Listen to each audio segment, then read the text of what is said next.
agenda item is transformations to travel and post-COVID-19 world. Devin Liddell, the principal futurist for TIG. And TIG is a leading design company in Seattle that creates products, services, and experiences from emerging technologies and human aspirations. So if you would like to roll right along, Devin, sorry we're a little late, but we'll get you in. Thanks, Mr. Chairman. And just as a quick check, you can see my screen. I just wanted to double check that you can see my screen there. Yes. Perfect. Okay. Thanks. Yes, so my name is Devin Liddell. I'm the principal futurist for TIG. Just as the briefest preamble in terms of who TIG is, if you're not familiar with us, we're probably best known as Boeing's design partner. So we've been working with Boeing for more than 70 years, designing airframes alongside them. We also are involved in sort of mobility in general. So that's including air travel, but we also do a lot of work in the development of new mobility ecosystems, including autonomous vehicles. So we have a public-facing project with Intel as one example that's focused on the future of autonomous vehicles on our roads. So just mentioning those, just so you know where I'm coming from when I present to you the material I'm about to share.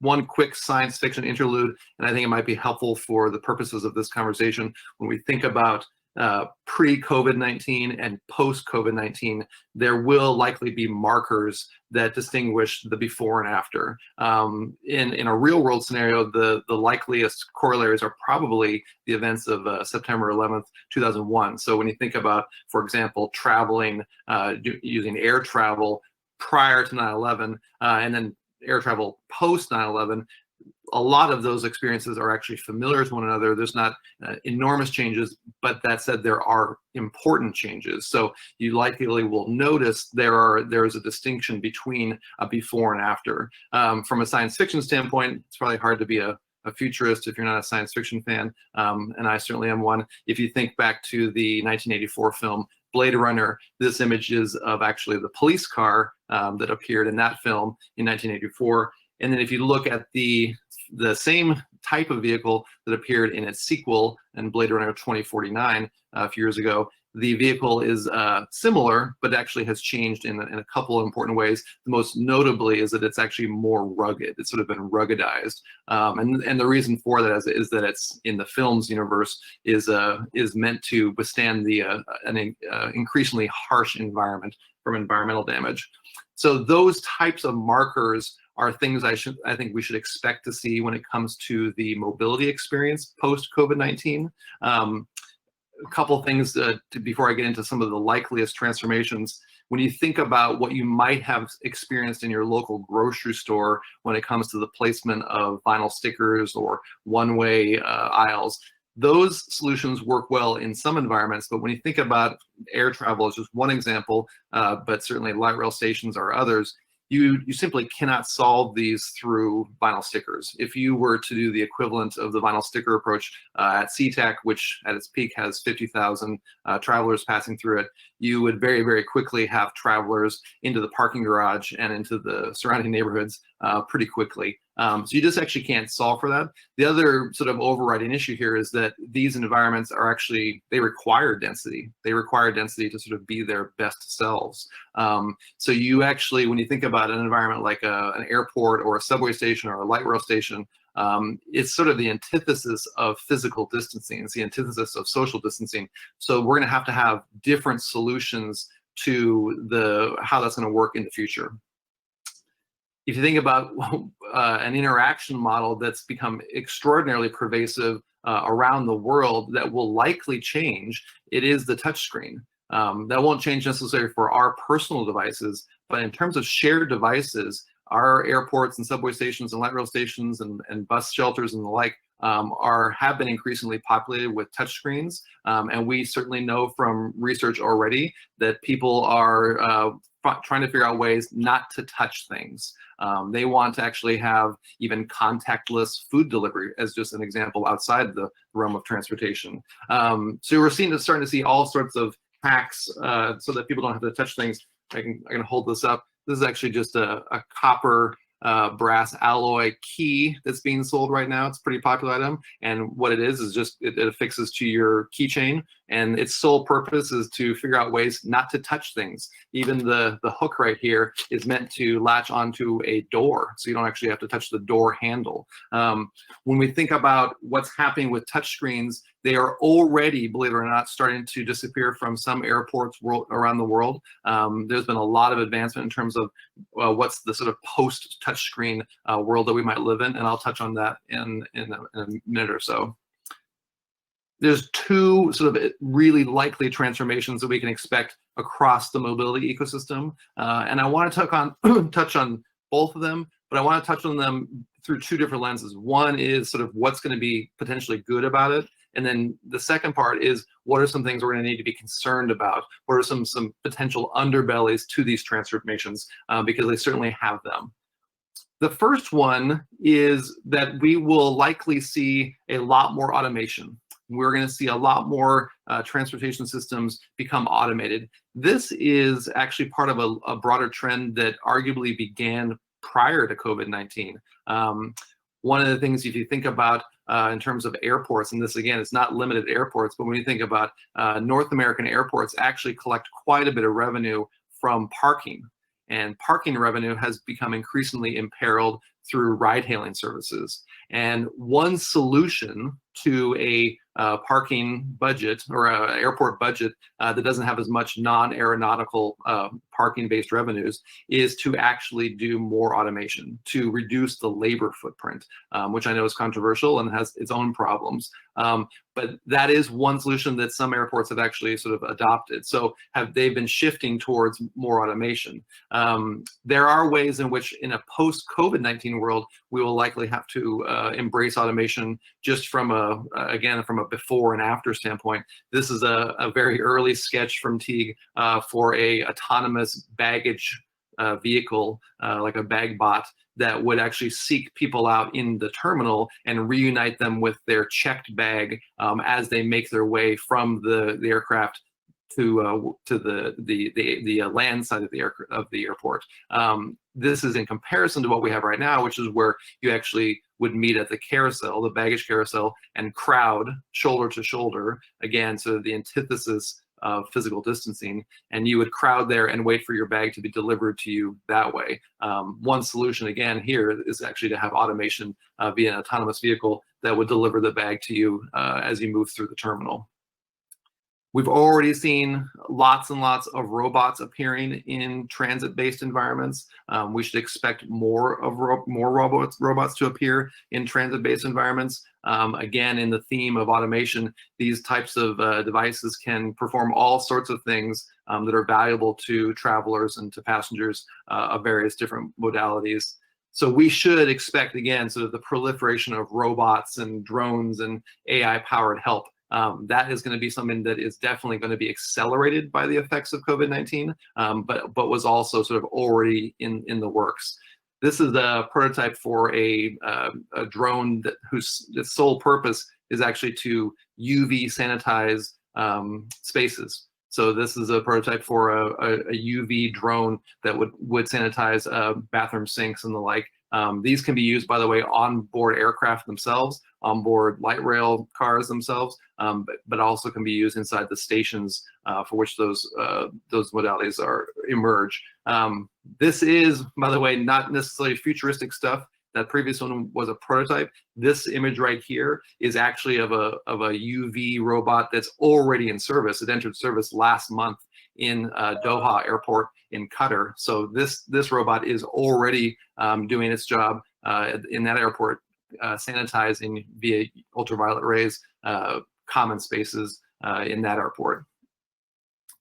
We'll also see in this vein of automation, we're going to see the rise of sort of gesture-based and touchless interactions. I touched on touchscreens earlier, but there is a lot within our mobility ecosystem that requires people to lay hands on. And again, those are things that passengers have already told us across a whole bunch of modalities that they want removed from the system. when you think about boarding an aircraft and actually having to wrestle with the bin, that is a good example of a really problematic interaction moving forward.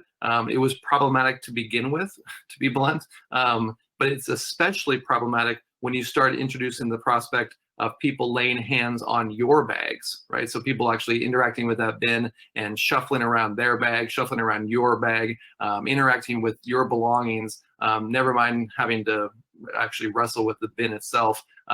This bin, to put a finer point on it, this type of bin, we should expect in fairly short order to shift towards a model where you would actually just wave your hand in front of it and the bin would lower, and then you would raise your bag in there. There might be a designated space for it, and then you would wave your hand and the bin would raise again. From a labor standpoint, many airlines, just to use airlines as an example here, many airlines already actually have rules that preclude their staff from interacting with bags at all, from an injury prevention standpoint.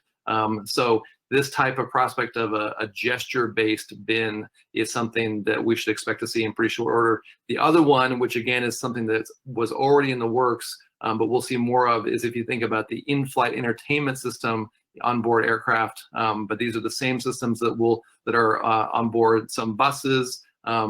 Those in-flight entertainment systems can have cameras, and many already have cameras included in those systems that can track your eyes. And one benefit of that is that if they track your eyes, then they can actually turn off when they sense that you fall asleep. Perfect. The next one is that clean metrics will get competitive. So the image I'll show you here is you're seeing someone boarding a subway car, and because of automation, because of advanced data, they actually can know which cars are most recently cleaned. So the prospect here is very similar to what we might have seen already with health department inspection ratings when it comes to restaurants. That type of rating and that type of placard, we feel will likely spread to the mobility ecosystem and give people new information in terms of how they actually want to move around from a cleanliness standpoint. The real advantage of a system when it comes to automation is that there is lots of efficiency. The underbelly of that efficiency is the lack of empathy. When you think about a highly automated environment, regardless of what type of modality that is, that it serves, if you conform to sort of the general requirements or the general expectations of that system, you're in luck. If you suffer an anomaly within that system, you've lost your pet's been misrouted in an airport. If you're a transgender flyer, for example, just to focus on airlines for a second, if you were a minor, unaccompanied minor, if you are anything sort of outside of what the system sort of regards as the norm, there is a possibility for lots and lots of problems. And that's because there are just fewer human touch points to solve the nuances of those problems. So the lack of empathy within highly automated environments is something that we're gonna have to track very closely to make sure that those systems don't over-index on empathy at the expense of, or don't over-index on on efficiency at the expense of empathy. The second one, and it's related, is that there's a very high likelihood that the mobility systems will sort of merge with the surveillance state, if you will. And that sounds maybe more alarmist than I mean it to. But again, this is something that is already sort of underway when it comes to a technological standpoint. We're already seeing these types of systems emerge in our transportation systems. This is the view from inside a smart helmet that's being used in a number of different mobility ecosystems to track or to passively screen, I should say, passively screen passengers and travelers who might have a fever. This is different, by the way, than having checkpoints where you would check everyone's temperature, one after another. This actually allows someone to sort of rove around these systems and again, passively screen for fevers. The prospect of this is potentially really important. The prospect when it comes to the advantages of surveillance, and I'll talk about the disadvantages, later, the advantages, of course, is that you could actually turn transportation systems into the way that emerging threats are actually contained, which is very different than what they are right now. Right now, transportation systems are largely seen as sort of the vectors of disease, if you will. Even sometimes, by the way, just from a perception standpoint, even if it doesn't hold up to reality, as one example of that, a lot of people worry about circulated air inside aircraft, but the air circulated inside a modern aircraft is exceedingly clean because of HEPA filtration, and yet the perception persists that somehow the air is very compromised. So nonetheless, surveillance could be a way in which we actually we detect and contain threats as they emerge. We'll see the sort of spread of things we've already seen in terms of like smart tunnels and a lot of biometric enabled spaces. This is actually a service that's already in place in Dubai. This is a smart tunnel that screens air travelers there. Early prototypes of this system were really fascinating. They were built into aquariums that you would walk through, believe it or not. So you'd walk through a tunnel that had an aquarium that was built around it. And there were live fish in those aquariums, and travelers would pass through those tunnels. There were also digital fish inside those tunnels. And the digital fish were there very specifically to grab your attention as you walk through the tunnel, and those digital fish would grab your attention and have you tilt your head in just the right way so that a series of cameras could get enough shots of your face to verify your identity. But this tunnel right here, as it exists right now, is already in service in Dubai and already pre-screens millions and millions of travelers. Atlanta Hartsfield, by the way, to use a US example, there is an entire international terminal at the Atlanta Hartsfield Airport that is entirely run by biometrics. You actually have to opt out as a traveler to be screened any other way except for biometrically. The other thing we should expect when it comes to surveillance is that, and this goes back to my vinyl sticker problem that I raised around the airport, is that transit hubs, are going to have to figure out ways to stretch beyond their physical footprints. They're going to have to figure out ways to sort of move beyond their actual walls, if you will. They're going to have to decentralize. So what this means is, and this is an image from the future, if you will, where you will, in all likelihood, go through TSA screening somewhere other than at the airport. And that's simply because of the constraints of what happens with those queues. If we think about a lot of mobility experiences as sort of a succession of queues, we're gonna have to figure out ways to move many of those queues outside of the physical footprint of that modality, whether that's a subway station or an airport. And what you're seeing here in this image is you're seeing the prospect of going through TSA screening off-site from the airport. So one example of that might be that you have a favorite Starbucks that you go to, and when you go to the Starbucks, you actually board a TSA or a Starbucks airporter that has TSA screening on board, and you go through screening en route to the airport, not at the airport. This actually has a predecessor already when you think about if anyone's traveled via rail, via Amtrak, across the U.S.-Canadian border. This actually already happens from a Customs and Border Control standpoint there, when border agents actually board the train and then screen passengers while the train is in motion. The same thing will in all likelihood have to happen with our post-COVID-19 transportation hubs, because the physical distancing requirements of a current pandemic or an emerging pandemic won't allow for that. Anything other than that. The real problem when it comes to surveillance is that it arguably increases safety. It also increases anxiety. There are very, very clear definitive studies that show the more people perceive that they are being watched, the less control they feel like they have over their environment, and very specifically, the more anxious they become. So this is a prospect, potentially a dystopian prospect of, yes, surveillance can deliver some good things. It can also deliver a sense of alienation and again, anxiety that I think we want to keep out of our transit environments if at all possible. So this is something we're gonna really have to track closely to head this off. To use just a couple of visuals to support that last bit, and then I'll pause there. If you think about uniforms, these are JetBlue's new uniforms. And if I told my 2 young sons in an airport environment, hey, if you get lost, make sure you seek someone out wearing a uniform. These types of uniforms are actually very warm and inviting.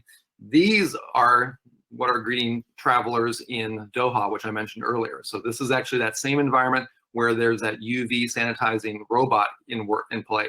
This is what airport staff look like when they are wearing those smart helmets that I mentioned that passively screen for fevers. And this looks terrifying, to be totally honest about it. This is a good portrait of what that type of anxiety could feel like. And again, something that we're gonna have to really take some steps to mitigate when we move forward and design these spaces of the future. And with that, I will pause for questions.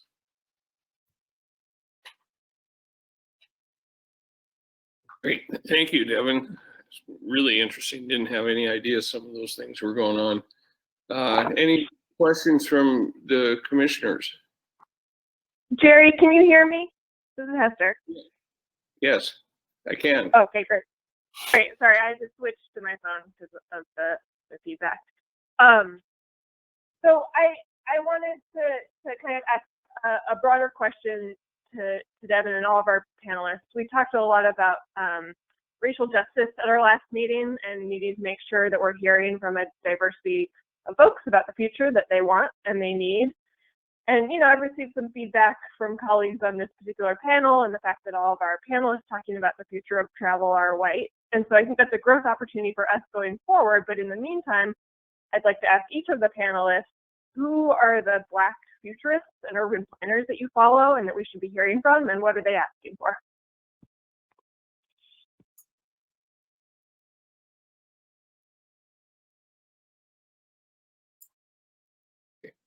David, could you hear that? Or Devin? Yeah, was that question directed to me, or was that directed to the commissioners? No, that's for you. About who are the Black futurists and urban planners that you're following and that we should be hearing from, and what are they asking for? Yeah, I mean, it's a super fair critique, and there are lots of fantastic Black designers and people of color, futurists and designers. I can definitely create a list and send them your way.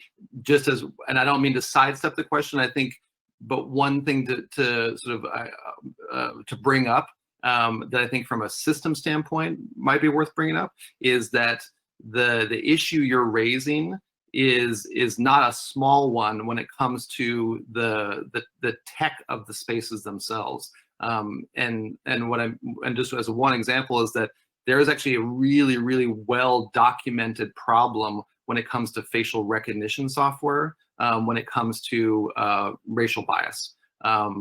There's all sorts of bugs that are actually probably more than bugs. They are actually sort of extensions of bias that are already finding their ways into systems that are being deployed, that actually create different realities and different operating conditions for people of color compared to white travelers or travelers like myself who sort of arguably appear more to conform more to the sort of the average, I guess, or the average traveler. So there's that issue is an enormous one. And if that's what you're raising when it comes to the question around who else should we be listening to, I wholeheartedly agree, because that is a potential dystopia when it comes to the experiences of various travelers.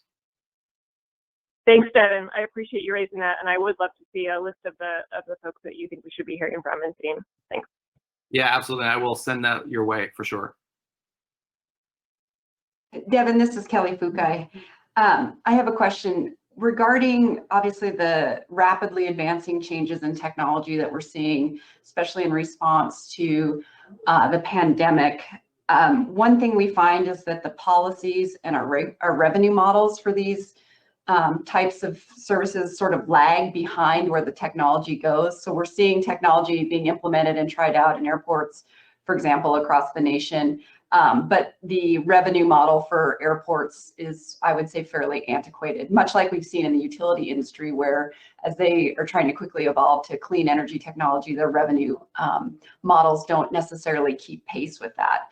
And as we think about implementing, as you think about how we design the airport of the future or mobility of the future, and ultimately it's our consumers who pay for it, what do you think our consumers should be thinking about with regards to how they are going to purchase mobility in the future? And what are there things that you're seeing in sort of these discussions regarding what are the policies and revenue models that are in place that will make these actually economically feasible for consumers? Yeah, it's a great question, and it's probably it's not a coincidence, by the way, that the places in which we see these technologies roll out the fastest are in non-North American airports that are actually that sort of exist outside of the constraints you just mentioned. Meaning that when you think about airports in Qatar or airports in the United Arab Emirates, a lot of those airports are very, very different from the models in place in North America. The airport model in North America, in broad brushstrokes, and you can chime in and correct me if you disagree, is largely one of sort of like a landlord-tenant model, meaning that the airport operates, and it typically operates at sort of the within the sort of the public trust, if you will, and that airlines are sort of influential tenants. That's different than a lot of the airports that I ended up showing in some of these examples, not intentionally, but it's because where those technologies tend to emerge and to be deployed first, because those airports don't subscribe to that model. When you think about airports in the United Arab Emirates as an example, those airports essentially operate at really sort of at the behest of like a key tenant, in that case of Emirates. Emirates Airline as an example. And from a government standpoint, what those airports require, they actually get from a policy and from a funding standpoint, which is again what you bring up, which is different than what we have here in the North American market. There's lots probably to unpack in terms of what passengers and travelers want from this. One thread to bring up that I think it might be sort of a discussion prompt as well is that one of the frequent frustrations for travelers in the North American market across mobility ecosystems is that those systems don't actually interrelate to each other very well. That the connections between our airport experiences and our public transit experiences and our ride-hailing service, those experiences, they actually aren't very well integrated. So that is one big to-do, in my opinion, when it comes to what people want from them. And there might be a way forward around the funding issue around those. And I don't want to drone on too long around this, but I mentioned airport parking. And airport parking is a significant problem when you think about a lot of airports actually get about 40% of their non-aeronautical revenue from parking. One solution to that, by the way, could be to turn something like SeaTac in Seattle, just use as an example. SeaTac has 13,000 car stalls. That means that structure might actually be well suited to be the autonomous vehicle hub moving forward for the entire city. And when you raise that prospect, you actually raise the prospect of maybe actually serving people's mobility needs more along the lines of how we would serve citizens through any service that's offered by the public infrastructure. Right now, one of my main concerns is that there is an emerging gulf between the haves and the have-nots when it comes to just mobility. I think the rise of ride-hailing services actually are a good specter of that. So to maybe sort of draw those two lines together in terms of like funding and policy, when we envision new futures, I think one of the things we need to figure out ways to do is to envision ways in which disruptions like parking revenue problems will actually create opportunities to design more equitable and more efficient and more interconnected mobility systems of the future. Thanks, Devin. That's really helpful. Lots to discuss there, so we can have a sidebar about that, I'm sure. Great, thanks, Devin. And I'm thinking that we'll see you again in the future. But I think for now we should move on. It's extremely interesting presentation. So Thanks so much for having me. thank you. With that, we are scheduled for a break, and I think we will reconvene at, what is it now? 10:40.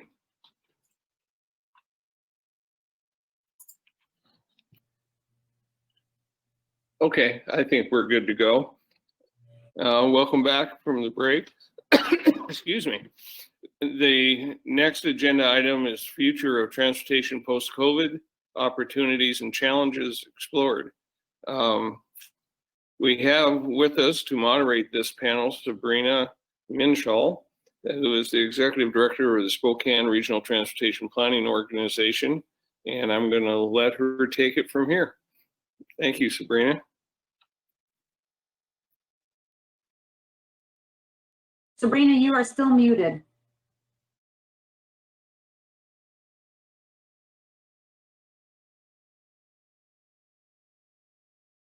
Try one more time.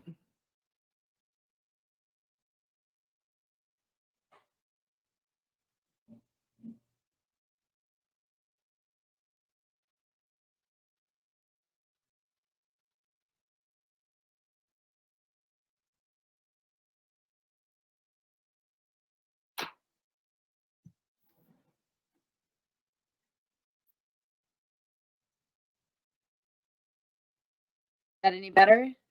There, we finally got you.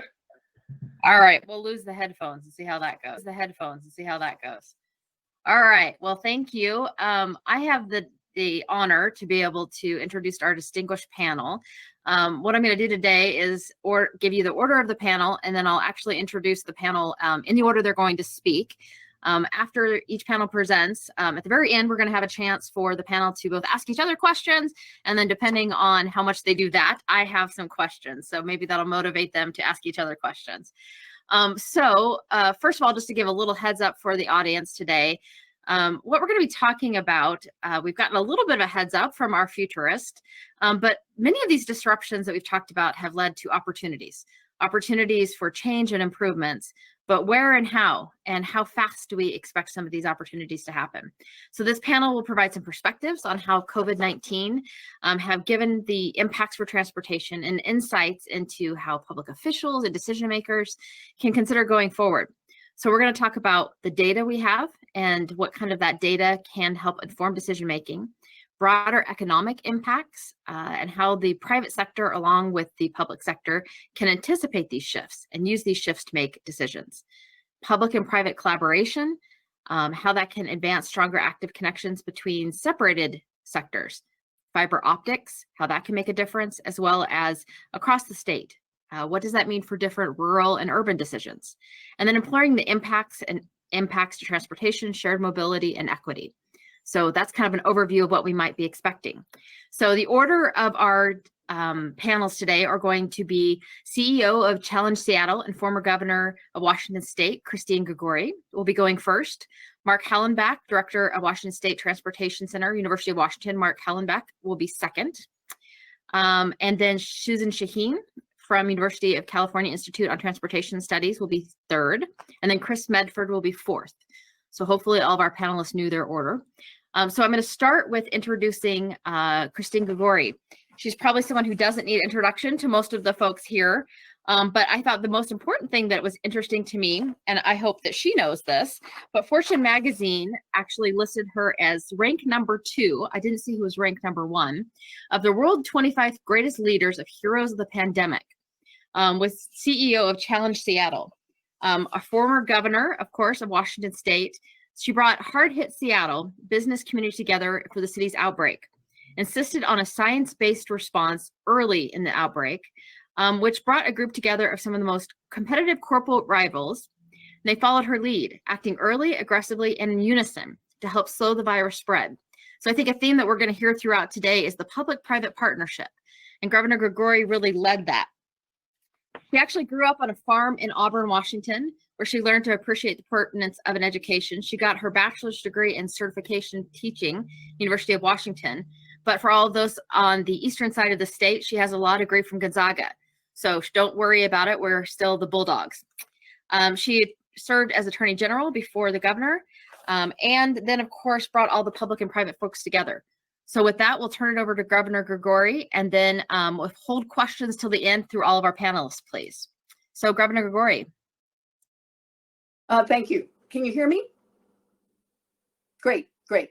Thanks everybody for allowing me to join you today.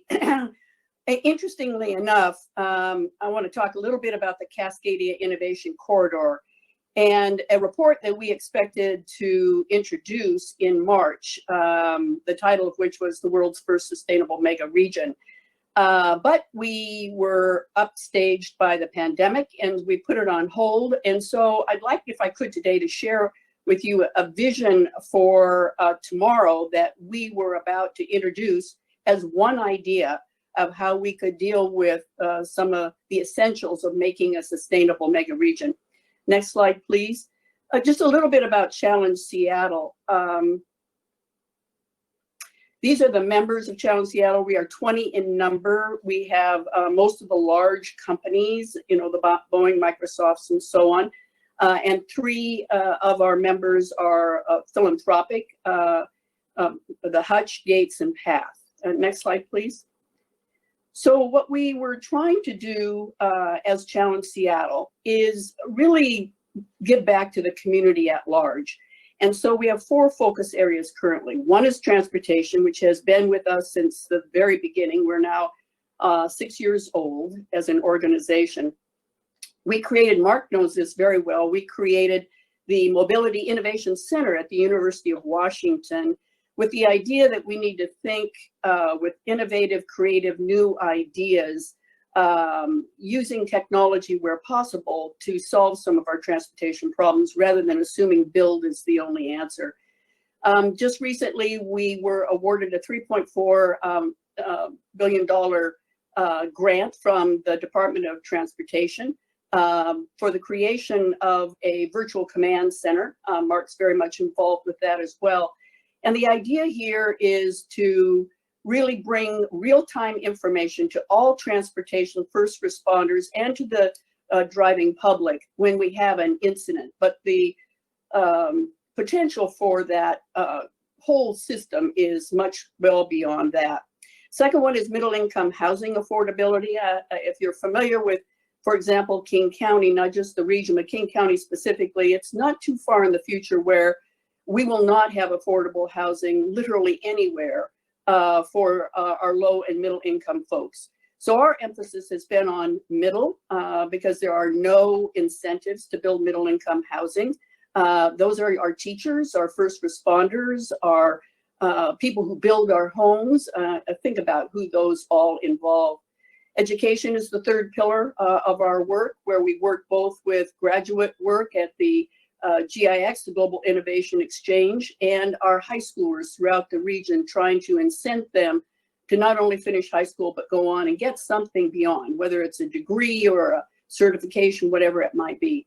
And the fourth one is the Cascadia Innovation Corridor, which you'll hear a little bit about today. So next slide, please. The Cascadia Innovation Corridor has been in existence for a very long time with little attention and no effort really being placed on it. The vision is really, as with any innovation corridor throughout the world, to be highly competitive economically, but distinguishing Cascadia, we also want to be a problem-solving organization where we can bring to the fore looking at persistent problems, particularly societal problems, share success with the world. So what you see there is a steering committee that we created in 2018, co-chaired by myself and Greg Diamanon of the BCBC, that's the Business Council British Columbia. And you see our subcommittees there. We're looking at our strengths, life sciences, sustainability, particularly in ag, transformative technologies, and then things that will support us. The one that's key for purposes of today is the transportation, housing, and connectivity. And while the 3 subjects may sound that they're not wedded to each other, in just a moment, I'll share with you why they are. Next slide, please. So mega regions, you may not be familiar with. Historically, we've always found competition through international cities, a Paris, a London, a New York. But what has happened with growth, in particular economic growth, is the creation of mega regions where you have multiple cities, rarely cross borders in the United States. There are 29 identified nationally, 11 in North America. Cascadia is one of them. And what it is an opportunity for all of us to work together and share values. So unlike most other mega regions where their sole focus is economics, ours is history, ours is economics in terms of how we have prospered culturally. As I always say, we even have the same sense of humor, and it's a little bit different than any place else in Cascadia. Anyway, you can see there when you connect Portland, Seattle, and Vancouver, what the GDP is, the population, and why it's considered a mega region. Next slide, please. So high growth mega regions in the world, while they have been very successful in their economic growth and population and so on, they are suffering from some fairly consistent and dramatic challenges. One, the lack of affordable housing. Two, severe traffic congestion. And three, greenhouse gas emissions. Cascadia is no exception, with 800,000 new jobs over the last 10 years.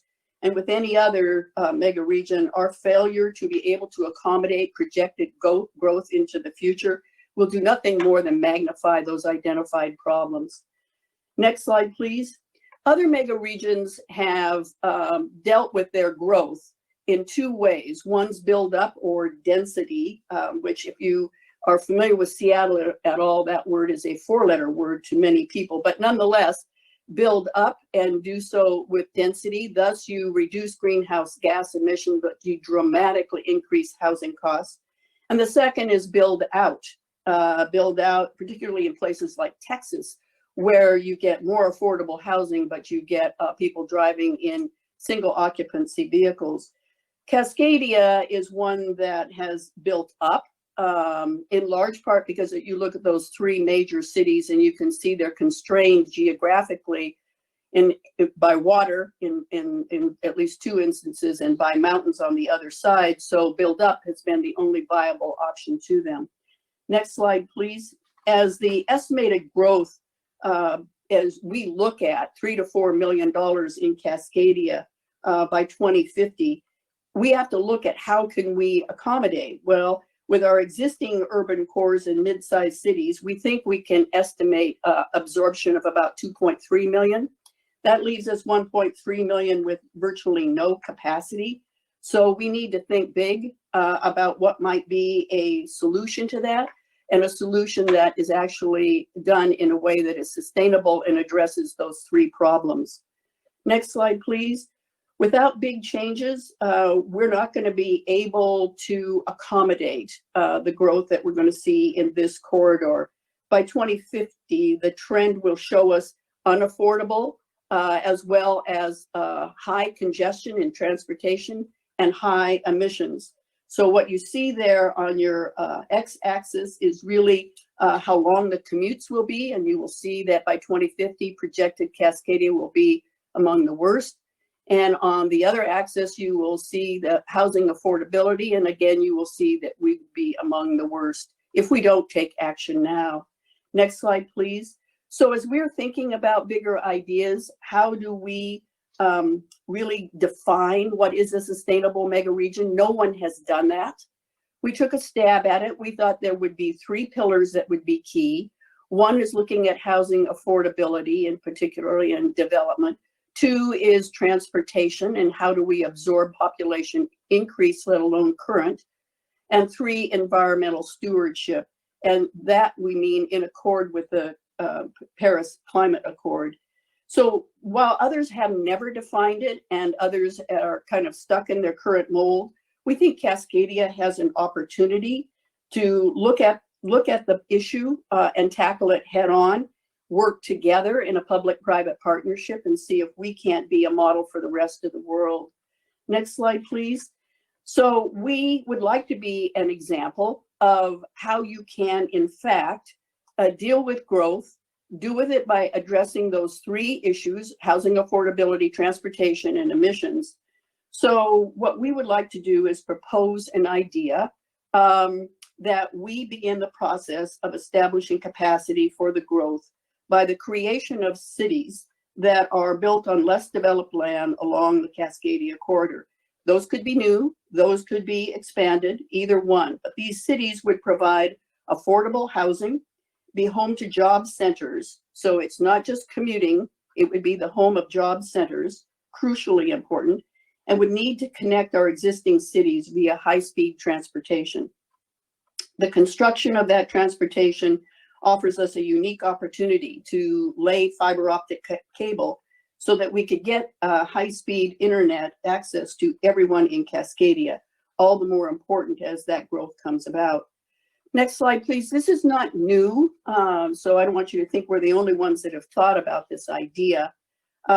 Building new cities is one that's being discussed and in fact being addressed in Texas. There they've got the construction of a high-speed passenger train to connect Houston and Dallas. And in the process of planning that route, the developers selected a completely undeveloped plot of a site where they want to build a new city, create a community from scratch with pre-built connections to the two largest cities in the state. Internationally, there are several examples. Here's one called Forest City in Malaysia. It is built on 4 islands, about 30 miles from Singapore. Connecting it is high-speed rail with the cities connected to both Singapore and Kuala Lumpur. Investment in the project has already topped $100 billion, and developers estimate a population of about 700,000 by 2050. Next slide, please. As I mentioned to you earlier, we were going to put this document out that we've produced in March, and then of course the pandemic hit. But interestingly enough, we stopped and did not issue the document. We decided to wait till later. Now we can see that actually the pandemic may have in fact fostered the idea. Social distancing measures have forced us into an unbelievable experiment about how do we work from home. And that seismic cultural shift that we've done in just a matter of months doesn't appear to be projected to go away, but rather having more and more people being able to work from home. And while they may come to their major city of employment a day a week or possibly 2, nonetheless, the bulk of their work would be done from home. And so we wouldn't have 5-day commutes. At the same time, people will always need the social connection, the desire to visit, the desire to see the culture and the nightlife, and that would be provided as well. So our proposal supports all of this, allowing people to live further from the urban core, but supporting their access whenever they want and when they need to a major job center in an international city. Next slide, please. So our plan would reverse Cascadia's current path to unaffordability and congestion and emissions. And what we would hope is in achieving this vision, we would actually find ourselves with much greater commuting time and much greater affordability and much reduced emissions. Next slide, please. Now, so this is not a new idea, the high-speed transportation. The idea of building out cities is, on the next slide, you will see ultra high-speed transportation study has been underway now since 2017. Phase 1 was monies appropriated by the Washington State Legislature with support from Microsoft. The report was submitted in December of 2017, and in it they estimated a capital cost of between $24 and $42 billion, with the potential to cover operating costs as early as 2035. Phase 2 was a business case analysis, and that was submitted in July of last year, funded by, this time, the Washington State Legislature, British Columbia, Oregon, Microsoft. In it, they estimate additional economic activity of upwards of $350 billion, emission reductions of 6 metric tons over 40 years, And the highlights would be 156 to 300 million estimated annual revenue by 2040. Phase 3 is being undertaken right now. It's to address because it's regional, the governance structure, long-term funding and financing strategy, and the engagement plan for policy leadership for elected officials. That report is due in December of this year. So next slide, please, is an example of high-speed transportation, not one that we are necessarily assuming will be the one. There are multiple options out there that we should be thinking about, but it does give us an opportunity to be thinking about connecting Vancouver, British Columbia to Seattle in under 60 minutes, or Seattle to Portland, again, in under 60 minutes. Next slide, please. So we have experienced, because of the pandemic, the most successful public-private partnership. And it isn't just Challenge Seattle, it's the business community at large with the public sector at large and community organizations I've ever seen in 40 years in public service. It's going to take something akin to that. This can't be done with public dollars alone. It's got to be a public-private partnership. We've shown the capacity to do it for the pandemic. We think addressing sustainability in a mega region, we ought to be the model for the world. We're perfectly capable, and this is one idea of how we might accomplish it. Thanks for inviting me. Thanks for letting me be a part of this prestigious panel. Thank you, Governor Gregoire. So I know I have some questions for you, but let's go ahead and hold those until the end. And I appreciate that. So next, we are going to move to Mr. Hollenbeck. And I'll do a brief introduction here for you. If I wait too long, I'll let you introduce yourself. All right, so Mr. Hollenbeck is the director of the Washington State Transportation Center of the University of Washington. You've been with TRAC for over 32 years, which is impressive. Your research involves the collection, use, summarization, and reporting of data. So for us data geeks that are on the call here, we'll appreciate that. It's really about describing the transportation system and performance, and then using that data to work with the public and decision makers as you make major transportation and land use investment decisions. So for metropolitan planning organizations, that is our life. So we appreciate that. You're working with multiple agencies about big data and how the new technology can be used to help with regional mobility, and how mobility options are helping with transportation and land use decisions. So I have a great idea that you and I may be talking more offline. So with that, we'll let you start talking here about the COVID world post-COVID, which I hope will be soon. And then we'll hold some questions for afterwards. So Mr. Hollenbeck. Okay, so first thing is always to check the mute, unmute thing. Can you guys hear me? Yes, good. Okay. As far as first thing, remember, I'm an old man. You guys are all young and vital. I'm an old guy. So I've been in this business so long. I've gone from, can I please have a data point, any data point that I can use and expand to whatever, to now, oh my gosh, how much data have you dumped on my computer desktop? And, can I actually run anything? And how do I summarize this into something that Governor Gregoire can actually use when talking to real humans, as opposed to, data geeks like me? So it's a different world. And part of that different world is human behavior. So in this question, and I don't think we're showing slides, so there's one of my slides in there. If we get to it, I'll use it. Other than that, I just shipped text slides so that other people could see what I was thinking. The thing I want you to I want to bring up and have everyone remember is humans are humans, and we are an adaptable species. We do things because we've always done them until it doesn't work. And then we try something different if we have to. And if we like it, we keep doing new stuff. And if we don't like it, we do something else. Right. And so getting humans to change is an interesting, difficult problem. And transportation is no different. And one of the things that's happened to us is this pandemic has arrived, and it is forcing us to change. Now, when I think about that, then the very first thing I say when I'm trying to predict the future, and when I teach forecasting, I always like to say, look, if you can forecast the future, why are you in transportation? Go to Las Vegas, make a lot of money, have a great life, you know, but because if anybody can predict the future, transportation is not where you should be. So as a predictor of the future in transportation, the first thing you have to realize is you're wrong. Just give up, you're wrong. Now, the question is, hopefully you're not wrong too much. You want to be wrong a little bit, not wrong a lot.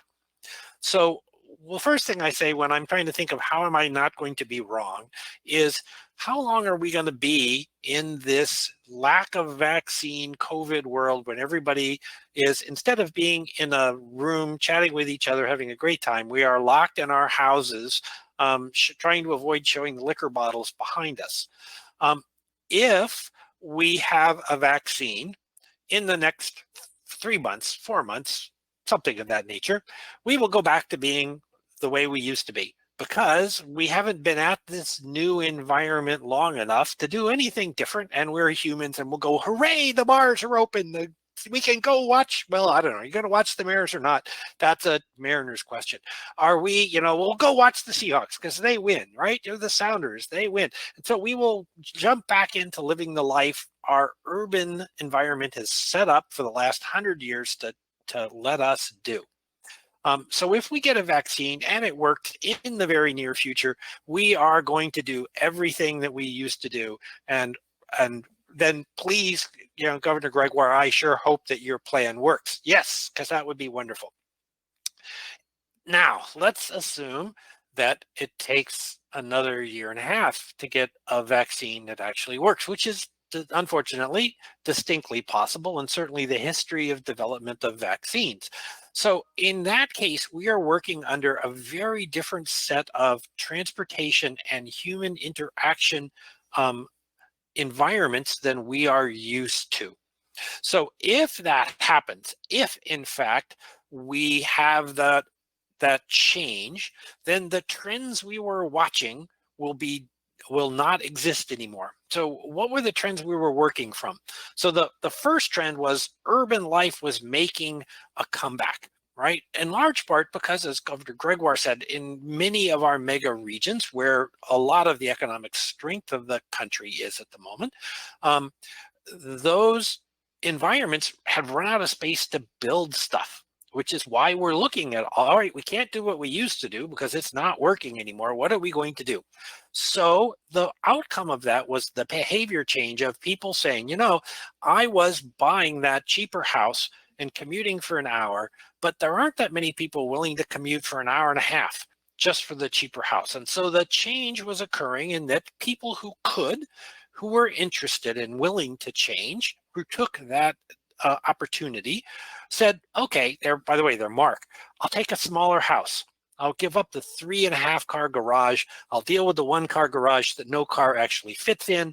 I'll give up, you know, 1,000 square foot of housing space because my kids have left. It's just me and my wife. I'm going to go into the inner city where I can get to the theater. I can get to the Sounders. I can walk to 36 restaurants from my house.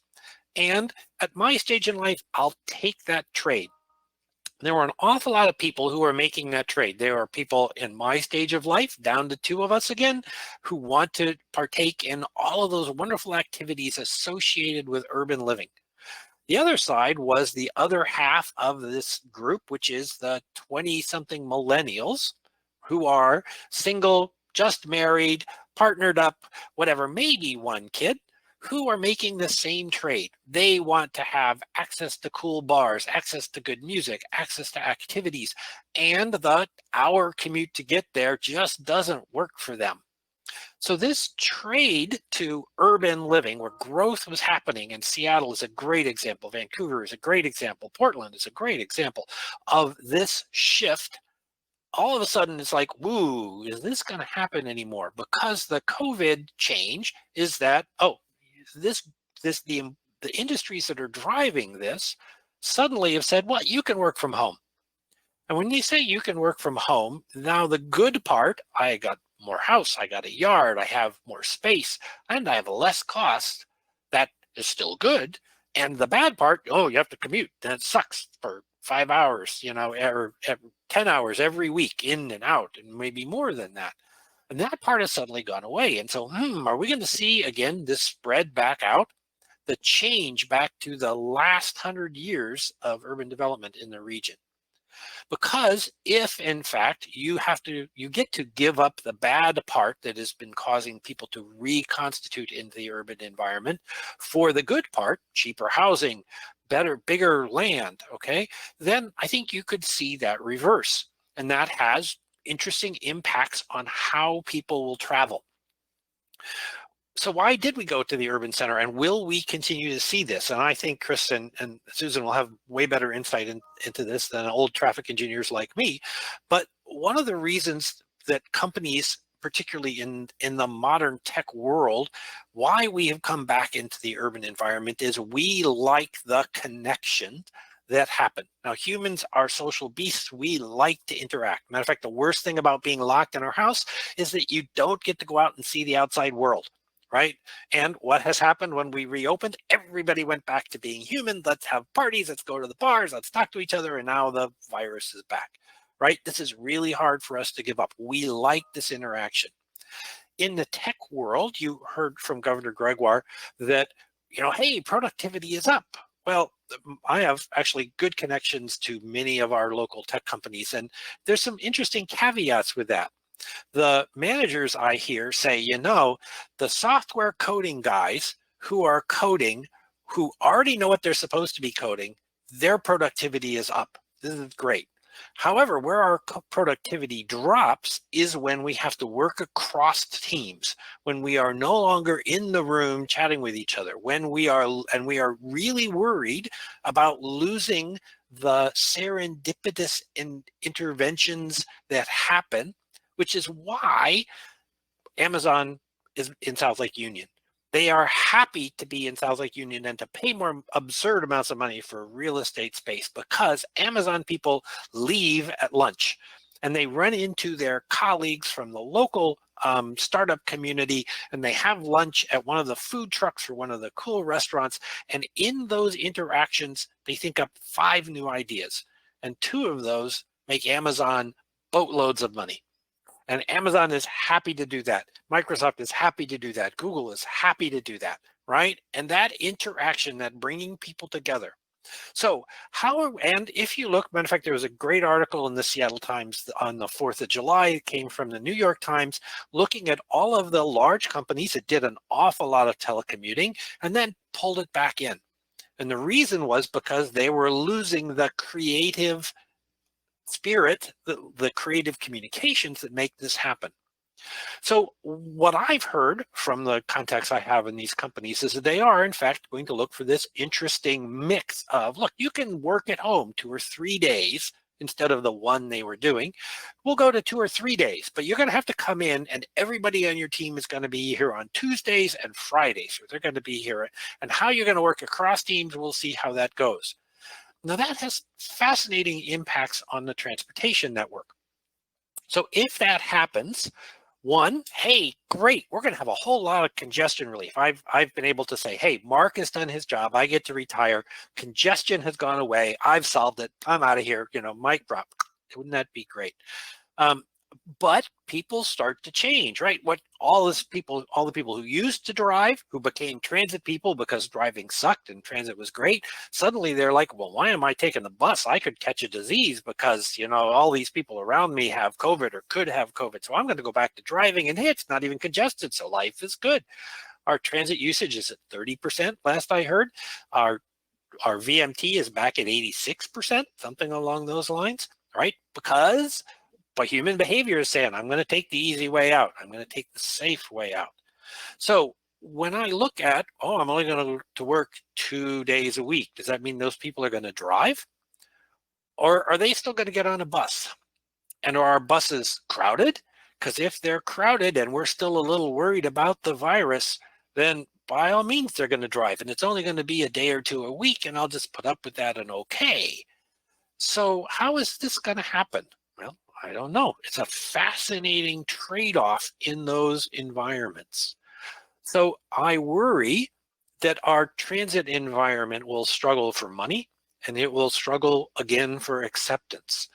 Seattle is a high-tech transit world. The people who are on the bus, I mean, we're not a part of the world where only poor people take transit. We're in a part of the world where everybody takes transit, and that's really good. Will that still be the case? Will we still view it that way? Will we support it financially? And do we have enough capacity in the transit world that people will be comfortable with it? Or will people say, hey, life is sweet, I'm just going to drive today because that's safer, right? And I don't know where that will come out. If we stay in the COVID world long enough, those things will have to take place. If we shift back out of COVID world back to normal, we'll go back to being ourselves with maybe a little more telecommuting. We'll see where that goes. It's a fascinating question. The last thing, well, you have what you have in front of you, I did not invent, but I use it constantly. Susan, I'm seeing you laugh because I'm sure you have seen this. I call this the famous green slide. I actually have a PowerPoint presentation that is just this slide, so I give it out forever. And I can talk about it for 45 minutes, which will make everybody mad at me, so I will not. The key thing about this slide is that it's not about density. It's about the design of the roadway network. So the upper half of the slide is a traditional suburban cul-de-sac roadway design. It has segregated land uses. The vast majority of the United States is built like this because we built the country around the car, and this works great for the car. The upper half of the slide is all designed around the fact that you have quiet neighborhoods and no through traffic. And we have all the single family homes over here, and we put all the multifamilies over here, and we don't want them to be noisy, so we put the mall over there, we put offices over there, heaven forbid. And what this means is the distances between where you are and where you need to go are long because the streets force them to be long. The result is, if you live in this environment, regardless of who you are, you drive. In addition, it forces everybody onto a few large roads, which are guaranteed to be congested. But we've built a whole community in this respect. The bottom half of the slide is a mixed environment, mixed use land use. It has a lot of interconnected grid network streets. The downside of this is these streets get used because people gravitate towards the open roads. And so there's lots of through traffic that makes it a little noisier and makes it a little more confusing. The good news is you can travel really easily, very few distances. This is my neighborhood, right? I can walk to 36 restaurants, even though I live in a single family neighborhood, right? I have short distances to all kinds of activities. So to me, walking, biking, transit makes really good sense because transit serves this community. On the upper half, where so much of the United States is built, those modes are difficult to make work. So it's easy in this top half to go back to driving. It's tough in the bottom half to look at all of this traffic and say, wow, I want to drive. No, I want to be able to walk. I want better bike commutes. In the city of Seattle, thanks to COVID, we've removed a bunch of cars. The city went out and said, oh, this is now Bike Street. This is now Bike Street. This is a one for, this is a place where we're going to make everybody go slow. And people are liking that. Will they continue? I don't know. When we look at this, if we're trying to change behavior, you have to look at how this behavior goes. So Governor Gregoire, when you build those new towns, please make sure they get built like the bottom half of the famous green slide. If they do, people walk and bike within their communities, and they will hop on your high-speed train, Hyperloop, whatever your high-speed mode of travel is, to get to the other urban environments. So the last thing I'll say then, and I'll be quiet, is data. I'll have questions and things like that. And data, the key, we have to have data to actually understand how people are interacting. We have to understand how this is. There are lots of marvelous new data sources.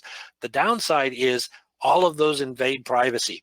So we have to have controls so that the data can be used and summarized, but we have to avoid distributing that data to everybody in the outside world because there are small numbers of people who will do bad things with that data. So we need the data. yes, it keeps people like Mark and Susan in business. Thank you very much. You know, Susan, I love the work you've done. Keep going. You know, and Sabrina, I don't know you very well yet, but yes, you know, welcome. Come down, chat with Data. We have cool data to be talking about. And other than that, I will be quiet. Forgive me, as always, I've talked too long, but you know, Rima knew when she asked, so sorry about that, but blame her. Okay, Sabrina, I will turn it back to you. Thank you, Mark. And I thought you were going to talk about data. I didn't know you were going to talk about land use and the passions of planners. I would have let you go first. That's why I gave you the slides, but I'm glad Governor Gregoire went first. Yeah, hey, I'm good. I'm good. All right. No, it's exciting to have all of those issues. So we're going to have even more conversations, land use and data and mega regions all in the same conversation. So that's going to lead to some great conversations here in a minute. So thank you very much. So I'm going to go ahead and introduce Susan Shaheen. I saw her nodding her head quite a bit, so she's going to be following up on some of your points. I can see it coming. Ms. Shaheen is a professor in civil engineering and environmental, co-director of the Transportation Sustainability Research at UC Berkeley. She's authored 75 journal articles, over 125 reports, 18 book chapters, and co-edited 2 books. Somewhere in there, she also has time to be the mother for 2 boys, 8 and 11. In her spare time, which I'm not sure where that is, she loves to travel and ski. She's originally from upstate New York, but has been in California since the early 90s. She's also won the 2017 Roy Crum Award from the TRB, Transportation Research Board. In May of 16, she was named one of the top 10 academic thought leaders in transportation from the Eno Foundation. So I am excited to hear all of her thoughts that she has coming, and I know we have some great dialogue after this. So go ahead, Ms. Shaheen, and let's go to your presentation. Thank you. Great. Well, thanks so much for the kind invitation to join this prestigious panel, and to the commission for inviting me. So I think you're going to be driving my slide deck. Is that right? Indeed. All right. So my focus is going to be on COVID impacts, largely on the public transit sector, as well as the shared mobility industry. And for those of you that are less familiar with shared mobility, it's largely, you know, this space that's both business to consumer and peer-to-peer based. It includes everything from the micromobility devices like the shared scooters and bikes, as well as transportation network companies, services like Lyft and Uber, as well as companies like Gig that I know you just welcomed into Seattle. So congratulations on that. I've been actually studying them quite a bit here in the Bay Area. So congrats on that acquisition in the car sharing space. So today I want to talk about the challenges and opportunities, and I follow a whole list of speakers who are fabulous, who've already, I think, spoken to this sort of punctuated moment in our history, right? It's really gonna have an impact on transportation, and it already has. And so I think we're gonna think, just as Devin said, of before COVID and after COVID. That I think is pretty clear. And with it comes a lot of challenges, but possibly some opportunities and silver lining, which is, I'm sure, why you guys are here, right? Let's figure out how to turn this into a glass that's very half full or more. Okay, I'm also going to talk about social equity considerations. I actually created this talk some time ago before we saw a lot of social unrest. So the first time I gave this talk, I think, was at the very end of March. And so I think that this is becoming even more and more relevant today. And so my comments, I think, remain the same. I think we've got a lot of work to do, but I think it's been highlighted by COVID, as well as social unrest that we've seen around racial justice lines. So I'm going to walk you through some of the impacts we're seeing in public transit and shared mobility, and possible futures. So I did sort of a back of the envelope kind of analysis along the lines of automation, as well as shared automated vehicles. We heard a lot about that from Devin earlier regarding the excitement around automation and how that will likely continue. So with that, Sabrina, we can move on to the next slide. So with this COVID crisis came incredible economic impacts. Yes, we're starting to make our way back, but it's still pretty devastating and likely to continue. I think one of the things that struck me by this is just, how clearly people like ourselves are able to just become very resilient by the use of technology, and others who don't have access to technology are potentially left behind, and their employment affected and their lives affected. And we have also seen a dramatic reduction. As Mark mentioned, yeah, the vehicle miles traveled is on the rise, but when we look across the country, when COVID hit, we saw dramatic changes. And you can see here I've listed Seattle, along with Los Angeles, significant reductions in our gas tax revenues. And that has massive implications for how we're going to pay for public transit, as well as the whole maintenance of our transportation system. So public transit, as Mark mentioned, took a massive hit, and it's still very much impacted. And so we've seen a reduction in schedules and routes and operating hours. We've also seen the need for social distancing, so basically reducing the number of individuals that can board a bus or a train. We've seen people getting more reckless in their driving, despite the fact that we've seen less accident rates because less people were on the road. We saw severity in accidents actually going up dramatically. Shared mobility, which is a sector I've studied for over 20 years, boy, did it take a hit when COVID happened. And we've seen a lot of implications for the business community. We've seen closures, we've seen layoffs, we've seen acquisitions and mergers, and that's not new to shared mobility, but they were definitely prompted by this disruption.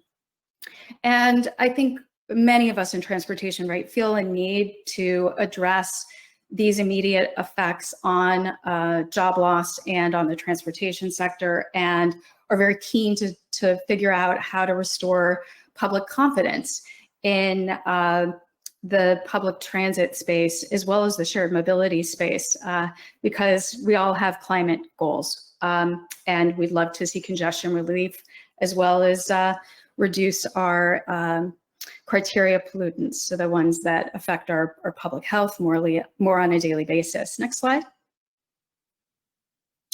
So I've already hearkened a bit to the social equity considerations. I think this remains with us regardless of where we are in the response and recovery efforts to COVID. It's really critical for us to understand the interrelationships between access to jobs and to food, to housing and public healthcare, as well as mobility. I think Mark alluded very well to the importance of land use. We continually see these spatial mismatches that are really deeply impactful, particularly for lower income individuals who have to commute really long distances. And I know you have the phenomenon, just as we do in California, of super commuters, people who are commuting insane distances. So lots for us to think about as we move forward, and trying to figure out how to make sure that this crisis, this virus, does not further exacerbate poverty and homelessness. I think this is a really big challenge that we're facing here in California, and I know you're looking at as well up in Washington. So what opportunities can we put in place as we look to this future, and really focusing on building resiliency and protecting our most vulnerable populations? Next slide, Sabrina. So one thing that I found fascinating early days was the World Meteorological Organization put out some statistics and said that because we'd seen this dramatic change in use of the private automobile, we saw a reduction also globally in CO2 emissions. So they put out this number that they expect to see by the end of this year, so by December 2020, a 6 percentage point drop in CO2 emissions. And it's interesting, if we were keeping with the Paris Accord Agreement, we would be needing to have a 7.6% reduction per year annually to meet those goals by 2030. So this number is not that far off of that 7.6%. So how do we also take into consideration the global climate crisis along with this public health crisis? So as I mentioned, with VMT, the number of crashes are down, but the severity of crashes way up.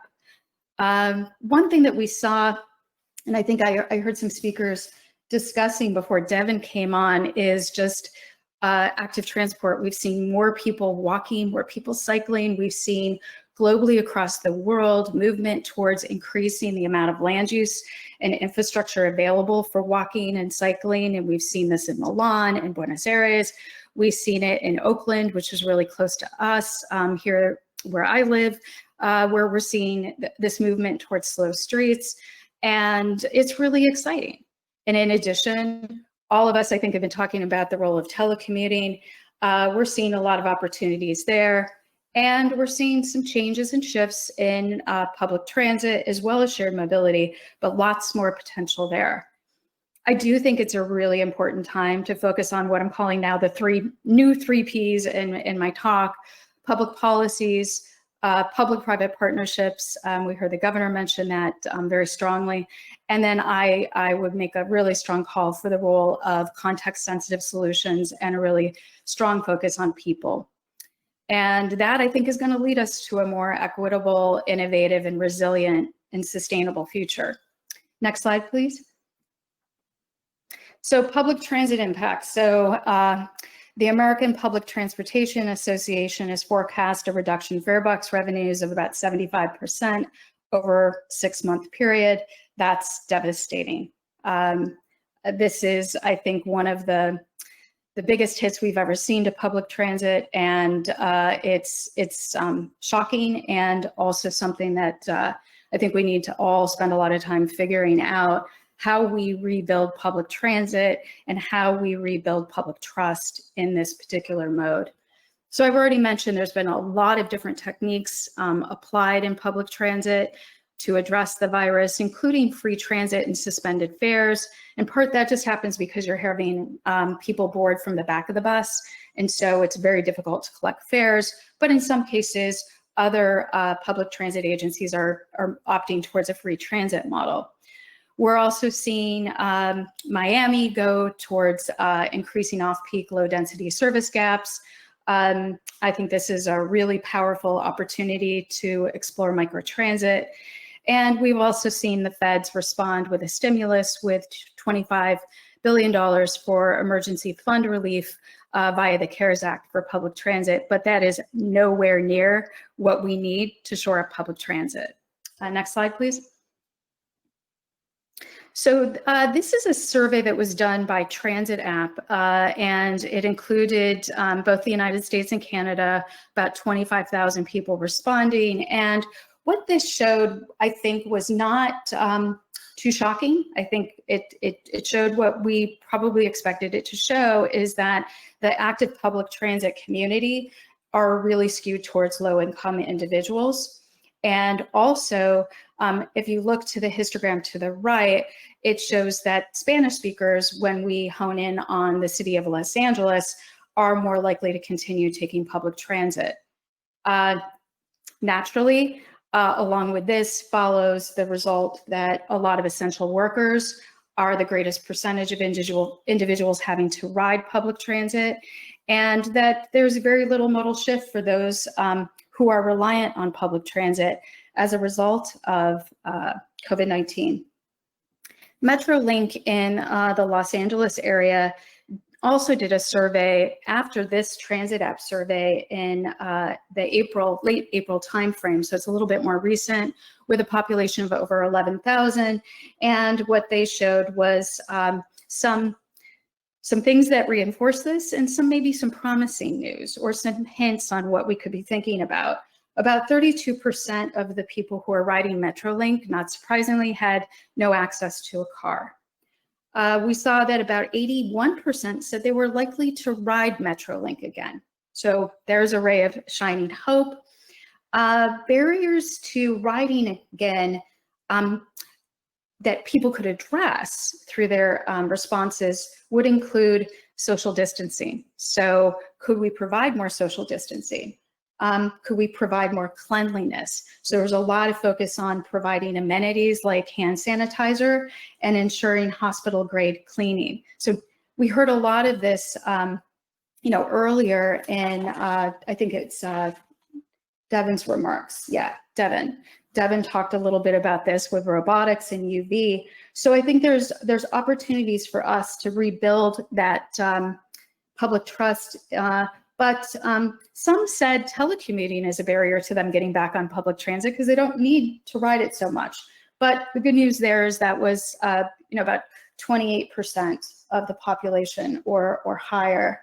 And then about 22% said a barrier was they just feel safer in their in their own private car. So next slide, please. So rebuilding trust in public transportation, I think that's something we really need to be focusing on. And I've mentioned a lot of the remedies now.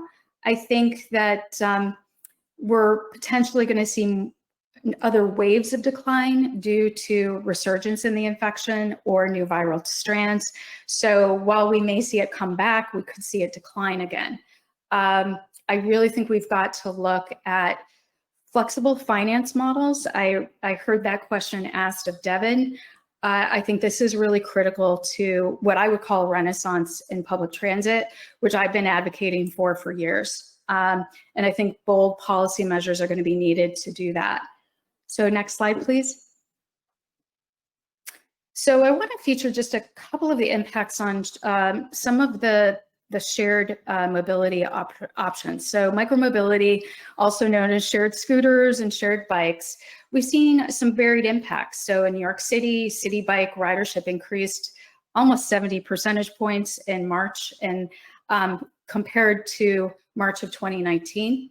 So that had a lot to do with people not wanting to be in public transit vehicles, for example, or taxis and TNCs for that matter. Washington, D.C., they have Capital Bike Share. Cabby expanded its access for low-income populations to a $5 annual membership. We've seen notable layoffs in Bird, Lime, and Jump, and we also saw the acquisition of the Jump operations under the purchase by Uber of the Lime system, and Lime now taking over Jump. In mid-April, Lime suspended all of its service except in South Korea, and a number of the companies are looking at advanced technologies and cleaning procedures like nanoseptic handlebars. Next slide, please. So micromobility. So from a policy response, we've seen free and discounted memberships. We've seen free discounted memberships for essential workers. We've also seen shared micromobility services deemed as essential work itself in the city of Baltimore. And we've seen these modes used for restaurant deliveries in places like Syracuse, New York. And then we've also seen them banned entirely in places like Miami and Sacramento, again, due to concerns regarding the virus transmission. Next slide, please. So TNCs and pooling. So dramatic declines in TNCs. We have seen a lot of partnerships to move essential workers and to get people to medical appointments in vehicles like Uber and Lyft. And we also saw in mid-March, Lyft and Uber suspending their pooled operations due to transmission concerns, which makes sense in the context of social distancing. Next slide. So what I did here is I applied the lens of a disaster management cycle, just kind of back of the envelope calculation. So just looking at economic effects, consumer behavior, policy responses and technology. And here I really applied the lens of looking at automation. How is this going to affect automation and possibly shared automated vehicles? And, you know, as we look at the response period of say 6 to 24 months, because we don't know how many waves we're going to see in this or resurgences of it, you know, we're going to see disruptions in supply chains and labor, and we're continuing to see lower oil prices. We saw that before the pandemic even hit. Consumer behavior, not shockingly, has shifted away from HOVs or high occupancy modes, and we've seen massive increases in e-commerce deliveries, as well as telecommuting. So probably more economic stimulus, or at least we can hope for that, and support for public transit and telecommuting. And I think we're going to see a lot more, as Devin predicted, contactless applications, more AVs, more drones, more robotics, even in this very short-term time frame. The markets are shifting very, very quickly in the tech sector. And then as we move to the recovery, we would predict stronger recovery in public transit and shared mobility, and oil prices, you know, presumably returning to levels pre-COVID. Consumer behavior, it's uncertain, as Mark mentioned. Hard to predict humans' behavior, and short-term impacts can be lasting or not lasting. And so that's why I would emphasize policy levers to ensure that we're reinforcing positive behaviors. Policies to reduce vehicle miles traveled in GHGs, telecommuting, active transport. I think we'll see AV adoption delays, particularly in shared automated vehicles. We have seen with the Mayo Clinic, they retooled their shared automated vehicle to help with the delivery of testing supplies, but we may really need to rethink that until we have a vaccine with respect to individuals being really close together. So mitigation, auto and mobility sectors, going to be increasing use of automation in their supply chains, and very carefully monitoring infectious diseases. Ford introduced some technology to disinfect police cars really quickly. Consumers are going to probably continue to social distance. Maybe we can get people universally to use masks. We've certainly seen that in Asia. And we're probably going to see, from a policy environment standpoint, you know, more transport sectors implementing practices to prevent infectious diseases moving forward. And technologically, we heard a lot from Devin on that, so I'm not going to go into too much detail there. Just think contactless. That's, I think, really coming. And in terms of our preparedness, enhancing our cleaning protocols, and continuing our continuity of operations in the mobility and delivery sectors. Consumers prepared for future outbreaks in the future, maybe knowing better how to social distance and how to respond to this and use masks.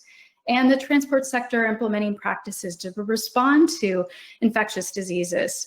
And that can include increased cleaning. And then with preparedness, again, AVs could be also applying a lot of different contactless technologies, as well as cleaning regimens. So with that, I'm just about done. Next slide, please.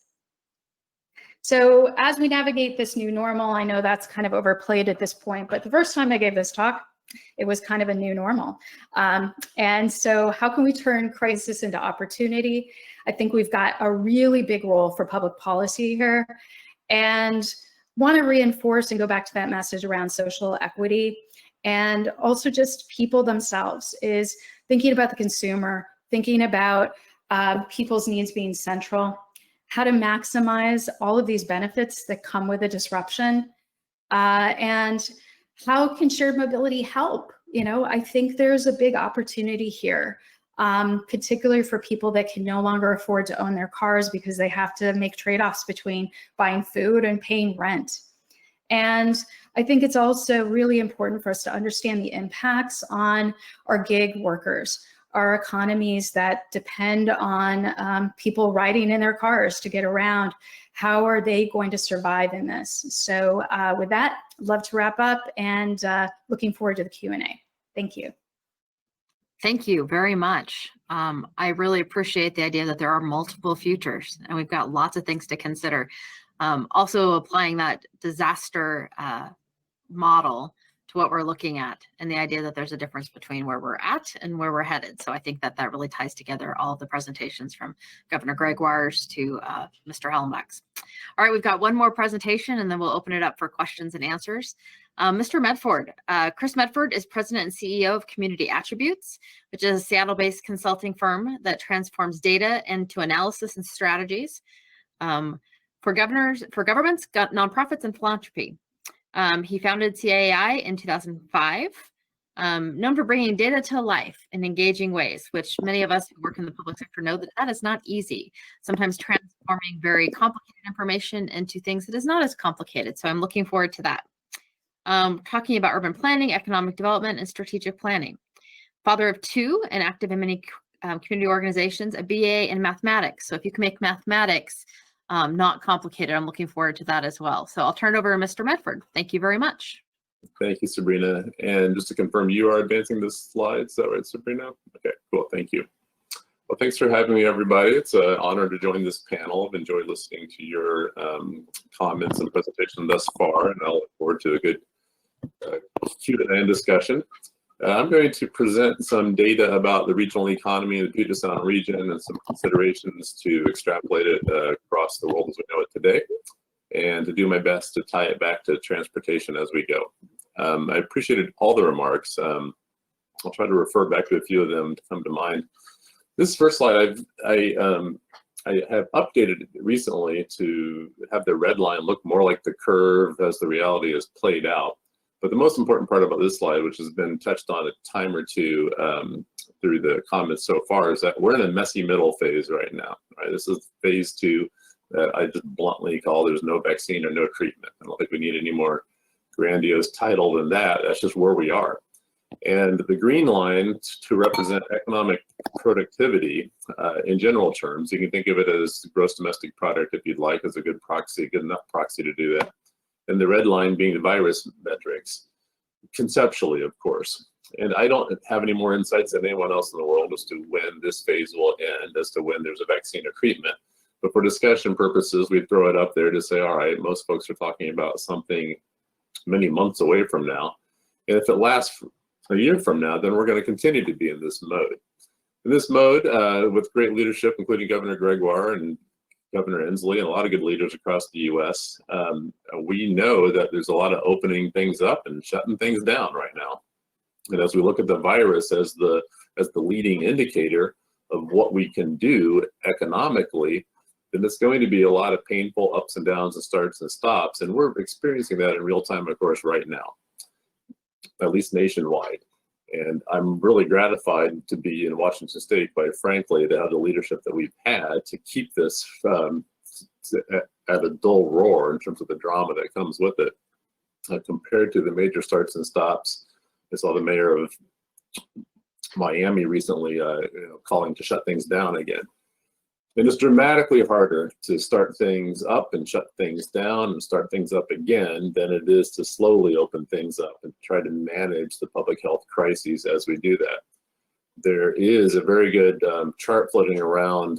I think the University of Michigan economists put it together that shows exactly when the jobs report came out in mid-June or early June that showed increases in jobs across the U.S. It was met with great appreciation and enthusiasm. And then you see the virus curve go up immediately afterwards, right? So right now we are seeing across the country a very direct correlation between economic activity and the positive diagnosis of the virus. And that's disconcerting because it's the virus that will then turn things back down for the economic activity, of course. So we're going to be in this painful unknown period of how to manage things until we have it under control, which I believe means either we have a vaccine or a treatment that makes us feel good to restore the public health confidence. And I appreciated Mark's comments in particular about, and Susan, you touched on it as well, is how do we predict human behavior? Because that's what this is all about, whether it's getting back to the transportation issue or how people respond. There's a public health confidence level that needs to be understood.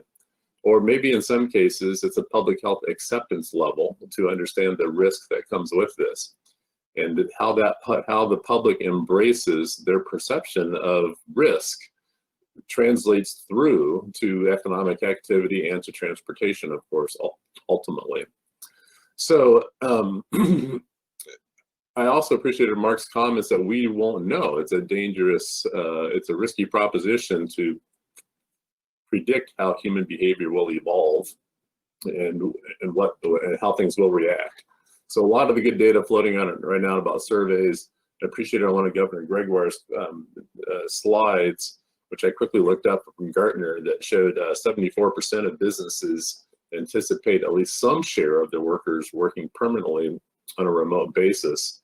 And if you click through to some of those links, you can see to what degree are those staying at home activities expected to translate based on that particular survey.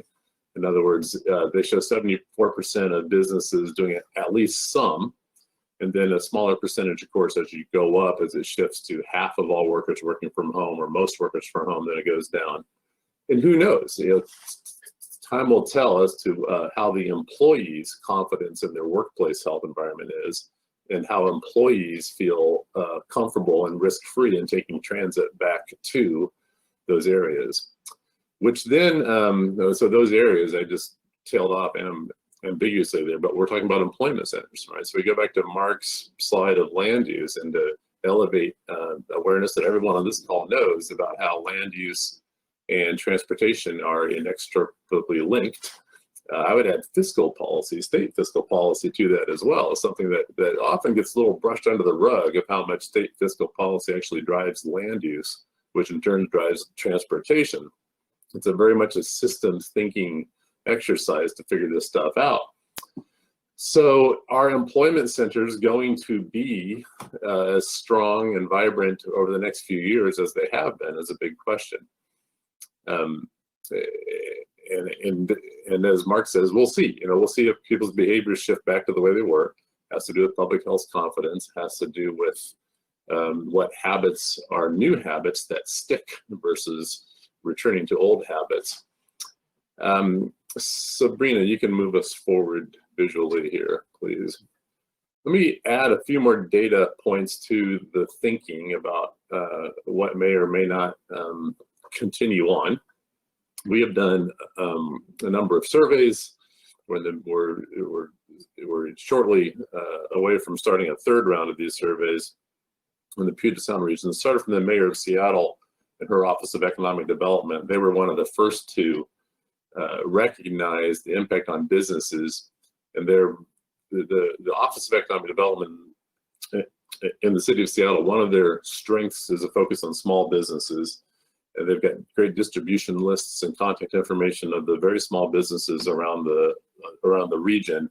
And I suspect that has evolved from a place of confidence when it comes to economic development, that it's the small businesses that have needed the most help. And they're less involved in business attraction and recruitment of the big economic development, sort of the elephant hunting, if you will. And they're more involved in the nurturing and the support for a lot of minority-owned businesses and women-owned businesses and a lot of small businesses across the city. So to their great credit, they jumped on a survey. We were fortunate they asked for our help at Community Attributes to pull off the survey. And we asked questions, the first round at the end of March and the second round at the end of May, and we will do a third round at the end of July that tries to ascertain what are the impacts. And you can see on the slide there that it was a small share, roughly 1/3, that both early on thought there would not be an impact to their businesses, but most thought there would be at least some impact. And what's interesting about this as well is you can see how the results change from round one to round two, and it does paint a very messy picture. It's hard to pull conclusive directionality sometimes. What I think you see, and probably a lot of this felt on a personal level, at least I can relate to it, is much higher anxiety at the outset of the crises. And then as the anxiety quelled, more certainty about the challenge of the economic impact, even if anxiety had gone down. So you see some businesses that say, okay, we're not as worried about going out of business, but we know the impacts are real and we're still worried. It's just shifting in time. And as the PPP loans came out from the federal government and assistance was there, that does have a muted effect on the worry and anxiety, but it doesn't do away with it either. And what we're going to start seeing now over the next few weeks is as the benefits from the federal government assistance start to wear out, start to phase out, then these new anxieties will come back in a new form, and how that plays out, we will see. And that's evident in the right side there, the right side of that slide that shows a very small percentage that says they're not worried at all, and a reasonably small percentage in the 17 to 19% range that says, yes, we're going to experience some impacts, but the business will be okay. But the majority of the businesses said at least some version of we're very quite worried, or we're extremely worried, or we're confident that we're going to go out of business. Again, this is a focus on small businesses with a few medium-sized business. Next slide, please, Sabrina. Thank you. I think you jumped to 2 on accident there. There we go. And this, just to highlight some of the ways that they're concerned, when you think about small businesses, you hear them often say, well, their biggest failure is because they're not well capitalized. And that's more or less the same thing about that top bar there, where the areas of concerns that have been cited through these surveys are a lack of cash reserves. And just no small business goes into this crisis and with this much cash on hand to expect to have to withstand a 6-month period of depressed revenues. And in many, many cases, which we're in the throes of helping the city with right now as well, for many small businesses, the restaurants and the consumer-facing business especially, those are shut down entirely, right? Those close down immediately in the downtown areas and in these urban center areas in response to the daytime population shifting toward home.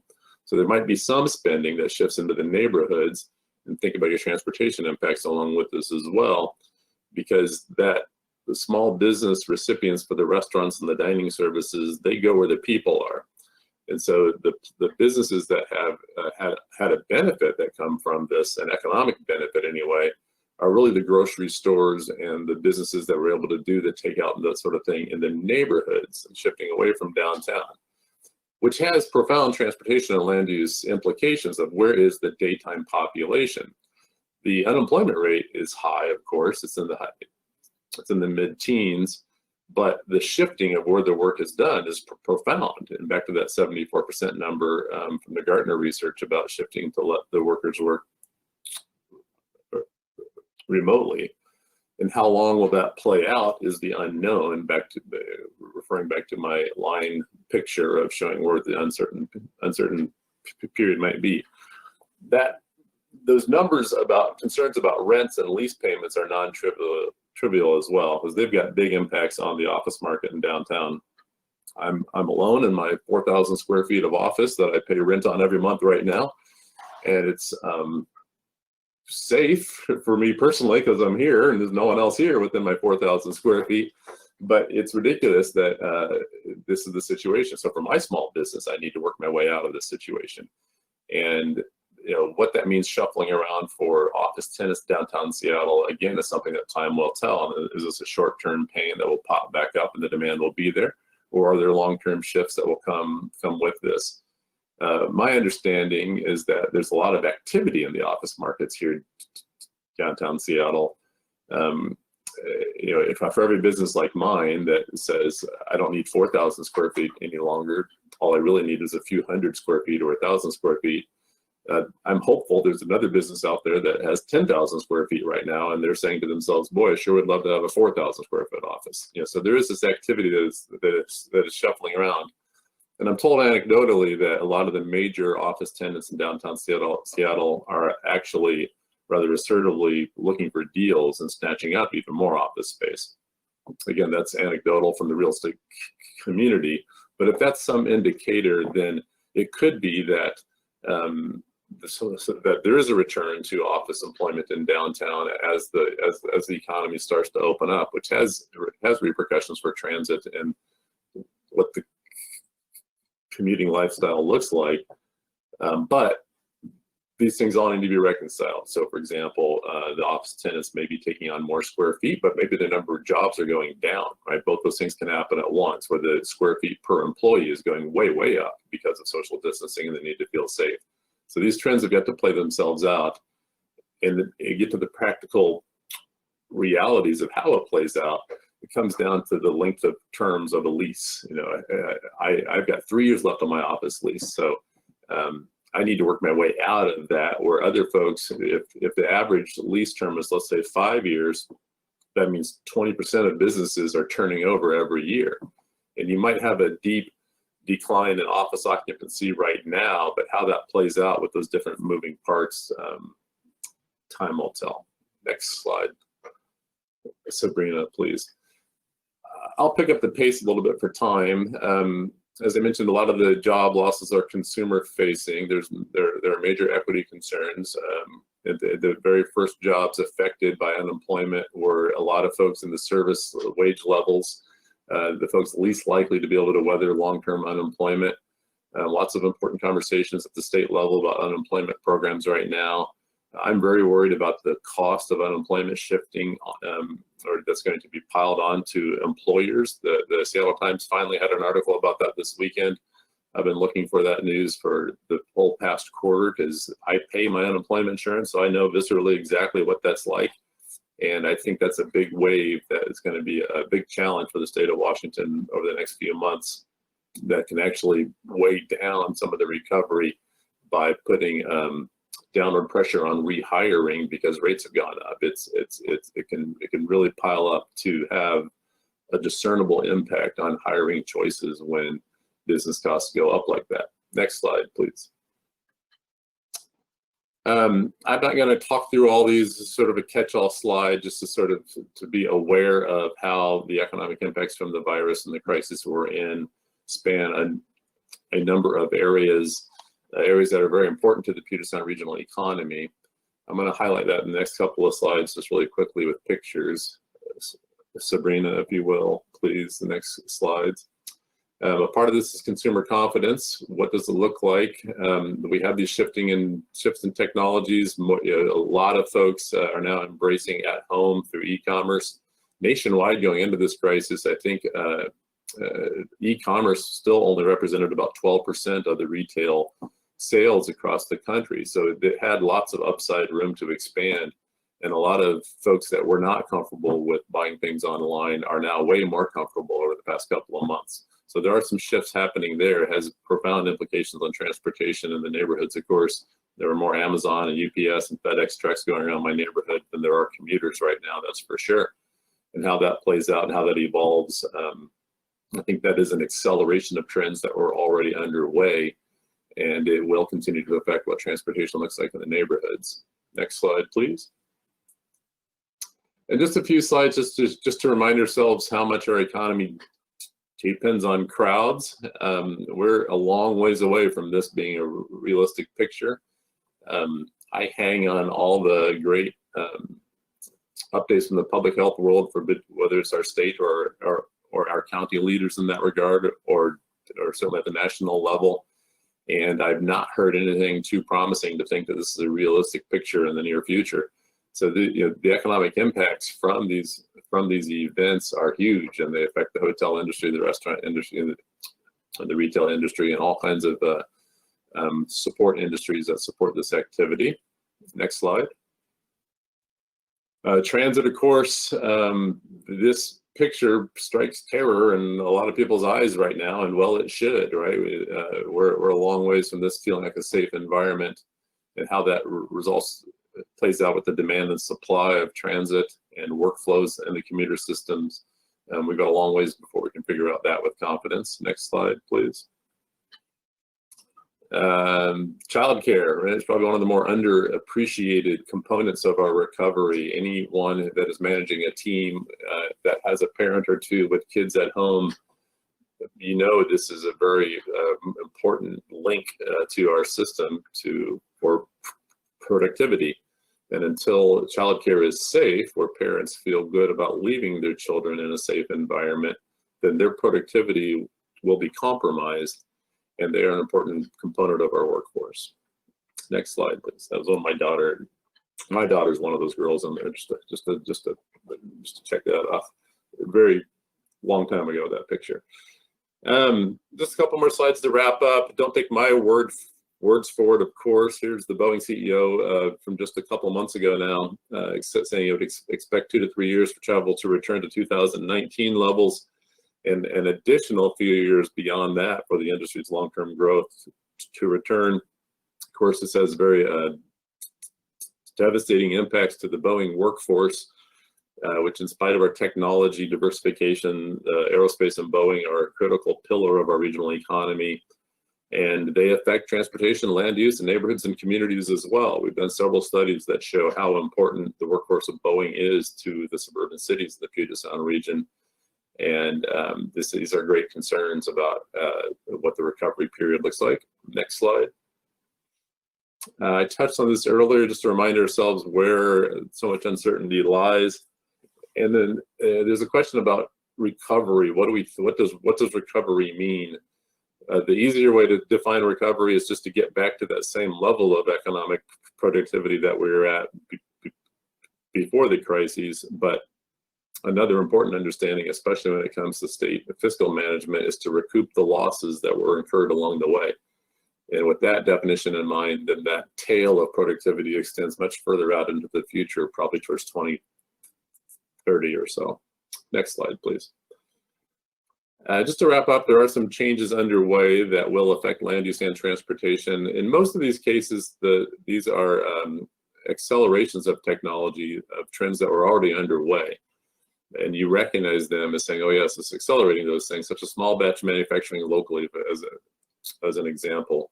Last mile distribution systems, as more of these trends are embraced, using technology to make things in smaller batches and distribute goods much more. That's where the bigger impact lies with the distribution system. Then what I expect we will see is more demand for industrial land close into Seattle, for example, to increase the distribution of warehouse space, and more of that industrial friction activity for industrial lands closer to where the distribution system now lies, which is shifting more towards homes. So as the homes become that destination of the distribution with Amazon, UPS, and so forth, that's going to have a change in what the manufacturing and the distribution system looks like for land use as well. Okay, I hope that contributed something around the edges to the great comments already made. That's the end of my prepared remarks. There are really important conversations to be had around affordable housing, equity, and inclusiveness as well that we can talk about. Those do bring themselves back into both transportation and land use. So thanks for having me. Thank you very much. I'm wishing that we had double the time we have for questions and answers. Given that we've got about 25 minutes left, I'm actually going to reverse my previous order, saying we were going to be able to ask each other questions, because I want to make sure there's about 3 questions that our audience has sent questions to that I want to make sure we get addressed. Part of my job, I think, coming from the Eastern Washington side, also looking at our attendees as well as our transportation commissioners, is to make sure that we don't forget that Washington is very diverse. We have an entire eastern side on the other side of the mountains, where I'm sitting up in the very warm right now, northwest side of Spokane, that has different employment sectors, different focus of employment, different levels of density, different types of manufacturing, and different travel patterns, which some of you spoke with about, but it did feel a little bit like we were very focused on the much more urban side of the Puget Sound, and as Governor spoke with, kind of the Cascadia corridor. So what I'd like to maybe hear anyone who wants to speak to, but specifically the Governor and perhaps Mr. Hollenbach, what of the trends and recommendations, both from a response and recovery perspective, do you feel are the same or perhaps different for those of us who are in the more either small urban or rural areas of the state? Don't everyone speak at once. I can always speak. I always try to pause because Mark will talk faster and longer than everybody else. So Governor Gregory, just shut me up whenever you want me to. So the first thing I'll say is Eastern Washington is nothing except the top half of the famous green slide. You have long distances between everything. The one place that's not true are small old towns, which are great examples of the bottom half of the famous green slide. So in many respects, they're kind of the core of what could happen in the more rural parts of the state, particularly if you see something along the lines that Governor Gregoire was promoting, where if you have a walkable community. Matter of fact, there's been some great discussions in the biking walking community that the best way to revitalize small rural towns is in fact to make sure they're even more walkable and bikeable, because in those small environments you can get around. The context sensitive design is the great engineering keyword of that. So in the larger sense of travel in Eastern Washington, you're going to go back to what you do right now, which is drive. Everything is driving in Eastern Washington, unless you're in Spokane, unless you're in the core central cities of Eastern Washington. There's lots of wonderful walkable space in Wenatchee and Leavenworth and Tri-Cities. There are many places that are in fact walkable, but the vast majority of those areas, if you don't actually live in those core areas, and most people don't, drive to them, and then they can walk around for economic activity or take micromobility. So there are options in those places. But on the whole, because of the lower density, because the communities have been built outside of the towns that were built in 1890, those are walkable grid networks. Outside of that, everything is designed around the car. And so you're going to go back to doing the car thing. From a economic perspective, I'm not sure how you will change. I'm not enough of an economics person to see how that might impact. Governor, you may have more insight into that than I do. But from a transportation perspective, you can look to the new micromobility, e-bikes and things like that, or even just bikes and scooters can be great ways to get around some of the smaller cities where you don't have to bring a car. But where your incentives are just get in your car, people will get in the car. That people like cars because they're so easy. You have air conditioning, you have all the other things that work along with hot climates or cold climates in the winter. That hopping on a scooter in Wenatchee when the wind is blowing in the winter, that's a tough thing to do. So Sabrina, just a couple thoughts. One, with respect to the pandemic, it's very clear that Eastern Washington has been hit and hit hard, and in significant part because of agriculture. But Spokane has been hit as well. So you've got Benton Franklin, Chelan Douglas, Yakima, Spokane, all hit really dramatically. So, and in part has shown dramatic inequities and racial tensions that are coming through loud and clear that Susan was referring to, and Susan, they're alive and well in the state of Washington. With regard to transportation, I think Mark is right. I think there will be much more inclination to go back to where we were. The part of the economic recovery that I worry about the most is when I think of Spokane, because I lived there for a considerable amount of time, is largely driven by smaller employers who are struggling mightily to deal with where we are right now, and quite frankly are lacking hope that they're going to be able to survive this, particularly with the new surge that's happening in Spokane. So I look at that with much trepidation and concern, and hope that not only Congress, but the state legislature and so on will pay close attention and be of help and assistance there. Transportation, one of the things I wanted to share with y'all is this idea of having rapid transportation connecting the Cascadia corridor. You know, it's not a given. It is a formidable challenge if we could ever be able to accomplish this. But we have had conversations that if we could, a lot of people love going east. And people are commuting from Wenatchee, which I just is unfathomable to me, to Seattle and Bellevue right now. But imagine if we could do that high transportation east from Seattle to Spokane, what it would open up in terms of affordability of housing and opportunity and so on. So we've had some discussions. We want to tackle this first. If we can be successful there, then we want to open up the door and ask the question, can we actually go east and do so very successfully and open up all kinds of opportunities for employers and employees? I'm going to add one more thing on the transportation side.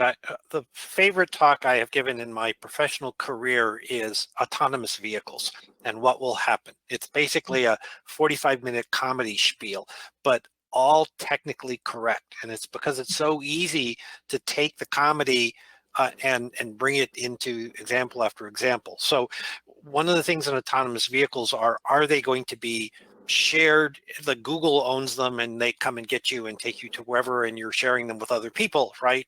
That's how you get heaven. And hell is when everybody owns their own autonomous vehicle and it drives all around forever, right? And it goes and picks up your laundry for you, and you know, it goes out to get your dinner and brings it back to you.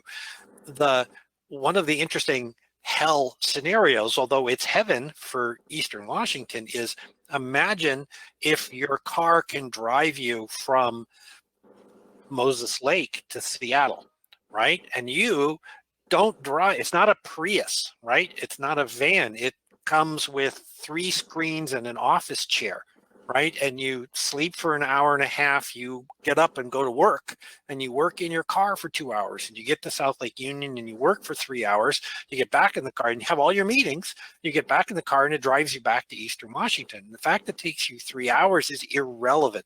You don't care how congested it is, you don't care anything. You're not looking out the windows, you're working, right? Or sleeping. And because the car does all the driving, then you get this wonderful house in Moses Lake, which has sunshine, 300 days a year. And, from an environmental perspective, you're recharging your batteries via solar. It's okay, right? What do you have to pay? Well, you have to pay, new tires. So that could have a huge impact where I don't even have to have high speed. Why do I care if it takes me 3 hours? I'm going to sleep on the way in, or I'm going to do something else. And so, and there's a huge incentive to do that. Oh, it's going to cost you $150,000 for that car. What do I care? I just saved $750,000 on the house. I can put that into my car. So you might have other technologies that actually support that long distance travel, which is good for some things and really bad for others. I actually think the current acclimation to teleconferencing is going to help do more connectivity across the state as well. To me, the whole conversation is about what are the economic connections amongst the communities in the state of Washington, and how does transportation factor into those connections? So now you're in a situation where many people are more accustomed to, and I don't think it's all one or the other. It's going to be a merging mixed hybrid of these things. Where you've got the person in Moses Lake that may have a lot of business activity in the Seattle area. In the past, that might have seemed like a large hurdle to clear, but now they say, okay, I can get by. I can work full time out of the Seattle area, living in Moses Lake or in Atchee. I just need to only go in about once a week, because I know I can do the video conferencing the other two or three a week, and that's enough. And so now I'm whole on the experience, and the Seattle employer is more inclined to be okay with it as well. Now to say, all right, I used to be averse to this sort of work style because of all the shared creativity and in-person stuff that I thought I needed to have, but now we've figured out how to make it work. And I don't think it's going to replace the in-person stuff altogether. I do not think it's the end of urban centers, but I think it does allow for more flexibility to create those economic linkages, which could be a good thing for the cities throughout Eastern Washington to have more economic ties to the economic engine in the Puget Sound region. So that actually is a perfect segue to the next question that we really wanted to have addressed. And this is something that the Transportation Commission has outlined as one of the major issues, especially in the more rural areas in Eastern Washington, is access to broadband internet connectivity. I know we even have this issue, believe it or not, at the Spokane Transportation Council when we have our board meetings, is some of our rural areas don't have good connectivity. Even some of the staff that work in some of the areas that you would think outside of Spokane Valley, we have problems with audio and video speed. So the question really is do we consider kind of this fiber reliable internet service the new kind of transportation investment? And if so, what kind of policies should we be looking at, like granting access to be able to get fiber as part of transportation projects? And what kind of proactive policies would any of you recommend for real equity considerations for both lower income and rural areas to really encourage public policy and public investments to make sure that that is in place? Because there really has become a equity issue, both geographically and income wise and racial wise, related to how people can access that for economic prosperity. Let me chime in a couple of things. I'll get out of the way. The one, it's been a problem for a long time, and now this virus is just elevating the awareness of it. I've done a lot of work for the Gates Foundation over the years on exactly this issue to understand what are the last mile connectivity, and their work, their wedge into it was with the library system across the U.S. And you'd see it viscerally at public libraries across the U.S. where libraries leave their Wi-Fi on at night so that people in town can drive to the parking lot of the library to have access to broadband. And before, it was about what are the training videos they have access to and what are the personal things they wanted to be doing on the internet, or immigration forms where the librarians were tasked as they were, they would help immigrants to fill out their forms because they could only do it online. So they had to go to the library in order to get that connectivity. A couple of rays of hope that are out there and a couple of challenges. One is the democratization of fiber networks themselves. And there are some strong leaders in Washington State and great conversations happening. The Port of Whitman County in particular has a great model where they've actually opened up a server farm of sorts, and they've opened up the small business networks that lets local entrepreneurs do a lot of creative things that are bringing high-speed bandwidth throughout the most rural areas in the Walla Walla area. So that's an example, and I know folks along the I-5 corridor have been trying to get the port there to share that knowledge or to get their help to implement that. So there are some neat things happening, but I think it's got to get down to that level. The big telcos like Comcast, who's one of my clients, and I love what they do as an organization. There's still challenges with the competitive marketplace that they need to sort themselves out on in order to free up that last mile access. I'll stop. Thank you.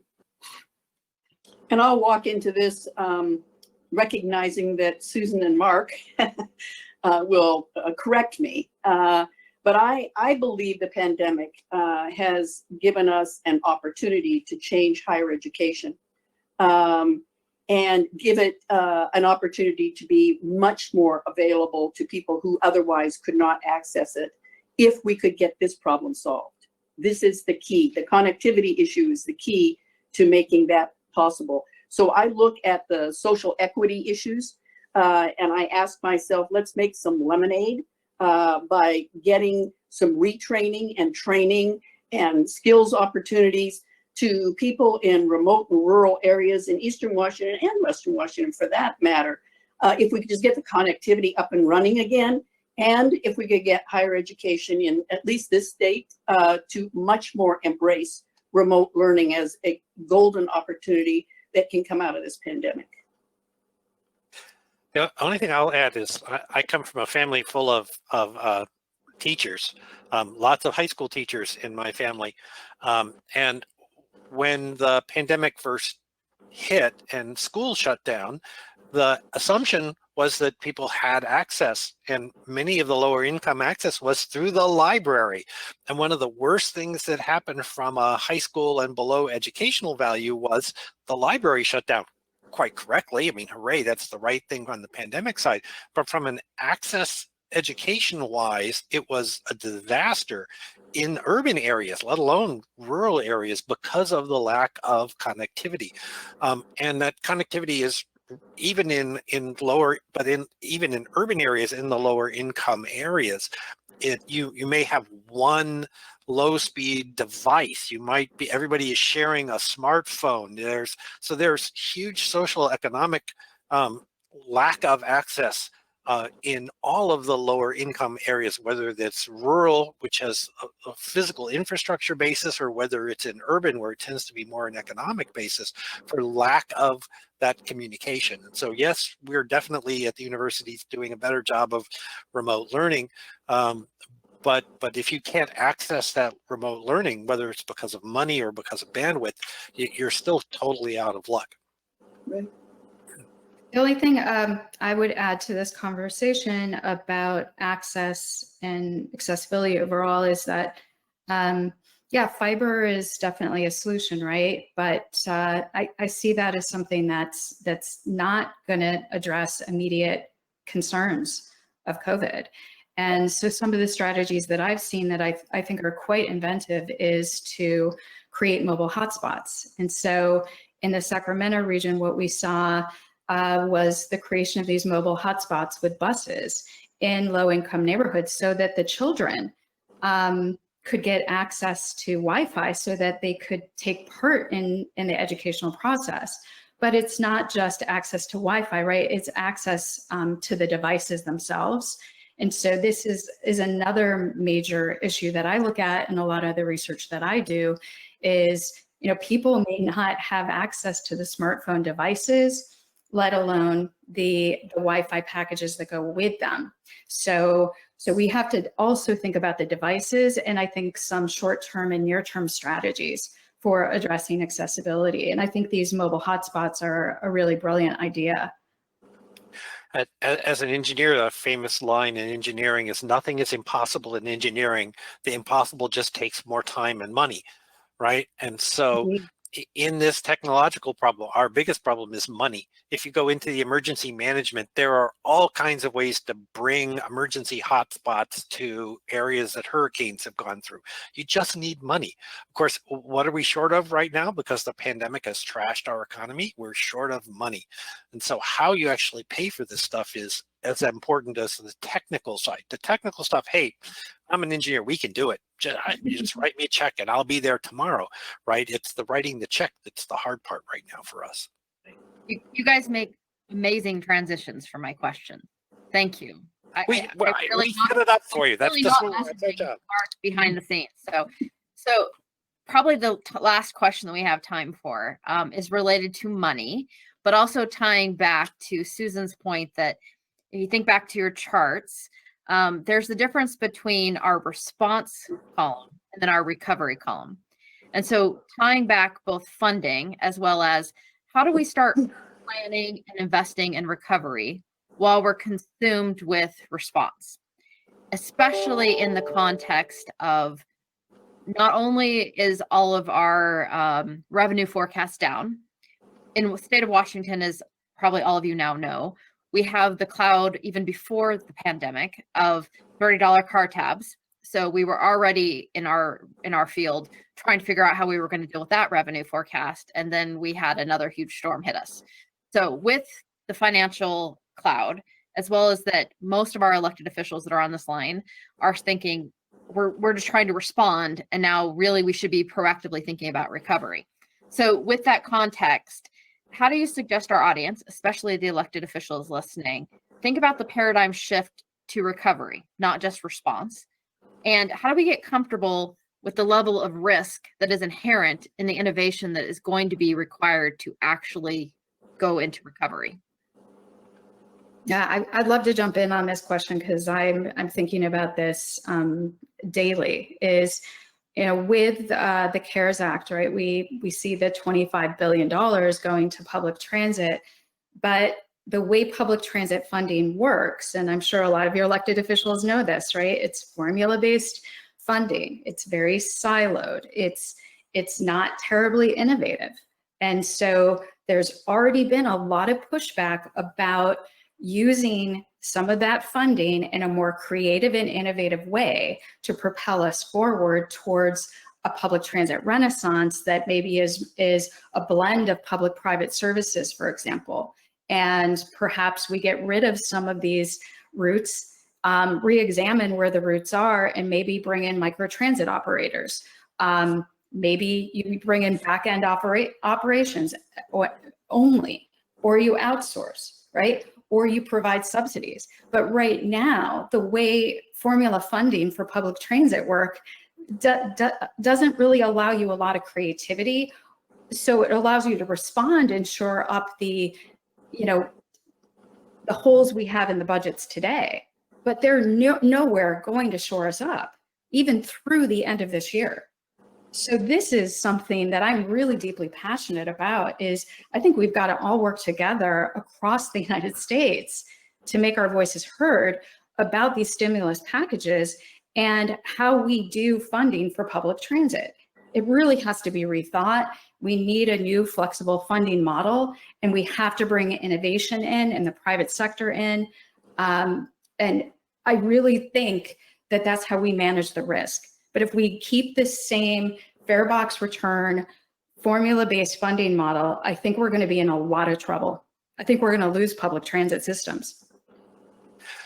I'd like to go back to let's take a look at where you want to go in the future and create an incentive disincentive system that encourages the good outcomes and discourages the outcomes. Now, it's easy again to say this without specifics. So the hard part is, how do you keep people from cheating on the incentive and disincentive systems?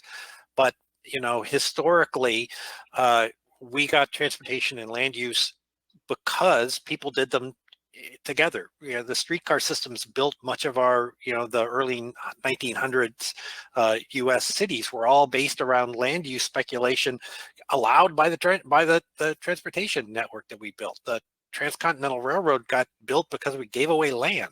Now, you can argue whether that was done correctly or incorrectly, but that level of incentive where if we're going to build these transportation things, these people are going to benefit. We want to capture some of that back. And so let's incentivize the private sector to do stuff to their advantage, but capture our share of that potential windfall profit in those areas. We do a lousy job in most of this country in this dance between public and private sector, but there's a lot of money in the private sector that could encourage to do these things, and they will give it if they have an opportunity for return, but they shouldn't get all the return if we're going to encourage them to do this stuff. There should be share that comes back to us.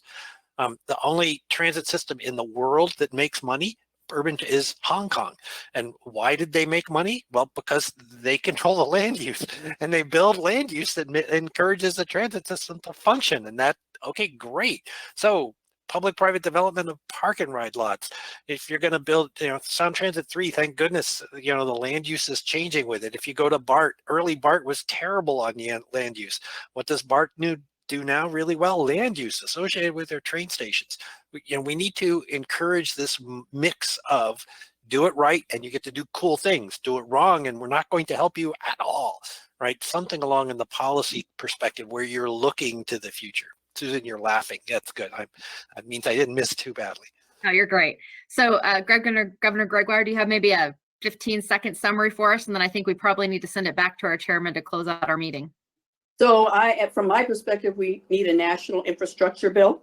It will deal with the very issues that we've talked about, whether it's connectivity or roads or transit or what have you, number one. Number two, I think we as a state, Washington State, need to start looking at a different way of funding transportation than car tabs. And I know the commission has looked at it. We've partnered with the commission in doing so, but there's something that's just repulsive about the car tabs, that a certain person is touching the nerves of the voters in the state. So I think it's just time we give up and find an alternative way and show the people they're getting the return on their investment. And if they don't invest, they pay a much bigger, really dramatic price if we're not going to invest in transportation and the ability for us to be able to have no mobility options, particularly for low-income people, that we must have if we're going to get economic recovery up and going again.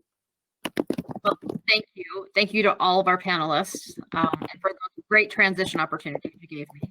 I also want to thank the Transportation Commission staff who actually was doing most of your presentation moving. That wasn't me, even though I was taking credit for it. So, so thank you very much. I think our commission chair needs to close out the official meeting, if I'm correct, since we're only a minute over. Yeah, you did a great job. Thank you very much to our panel. Thank you for having us. Thank you, Sabrina. Thank you. And Bye. Bye. see y'all. Just before Governor Gregoire leaves, hopefully she's still there. Just a couple of comments from the chair, and I'll try not to get on my soapbox. But having been a planner in this state for well, if I include the time on the Transportation Commission, by the time I'm off the Transportation Commission, it will be 50 years. And so it's kind of interesting, and I think we need a significant paradigm shift in our state land use laws. And, you know, we built on the assumption in Growth Management Act in 1990 that land use came first, transportation followed. But if we look historically, what we just heard was we need to build that transportation system first, and land use can build up around it. That's a lot of different thinking, and there's a lot of my peers out there that aren't retired yet. We'll have to change that, and it'll have to be thought of in a new way. But that said, the Challenge Seattle project, the proposal you have out there now, I'm certainly, as land use planner, in agreement with what you're talking about, and it looks really, really good. And I think the commission should explore with you ways that we can partner and build upon that. And I think before, and I'm saying that because we haven't had a chance as a group to say, yeah, we all support it. I think we will, but we can do that at our next meeting on July 15th. We'll find some time in our agenda to have a discussion about the Challenge Seattle proposal. And it'll certainly be my recommendation that we work together in the future. Love to do that. Thank you, Jerry, very much. You're welcome. Usually we would take a few minutes at least to ask the commissioners if they would like to talk about any of what we heard today, but we heard so much and it's so great. I think that we should make our notes, and again, we can follow up in our sessions as we go through this whole process of looking at post-COVID-19 transportation issues. So we would fall short, I think, if we leave out things like the connectivity with the expansion of fiber and high-speed internet. So all those things, in fact, are in our current plan, but we need to adjust some of our thinking on some of it, I believe. Same is true with the equity issues. We have it in our plan as we move forward in a new planning effort. We need some experts to take a look at our plan and make sure that we're keeping equity in there in a proactive way that can make a change. With that, just mention that our next meeting is July 15th, and the second half of our meeting will be July 21st. Just worked out better to do it 2 days than one. So at this point, I guess we will adjourn the meeting. Thank you all for your participation. Thank you, Jerry.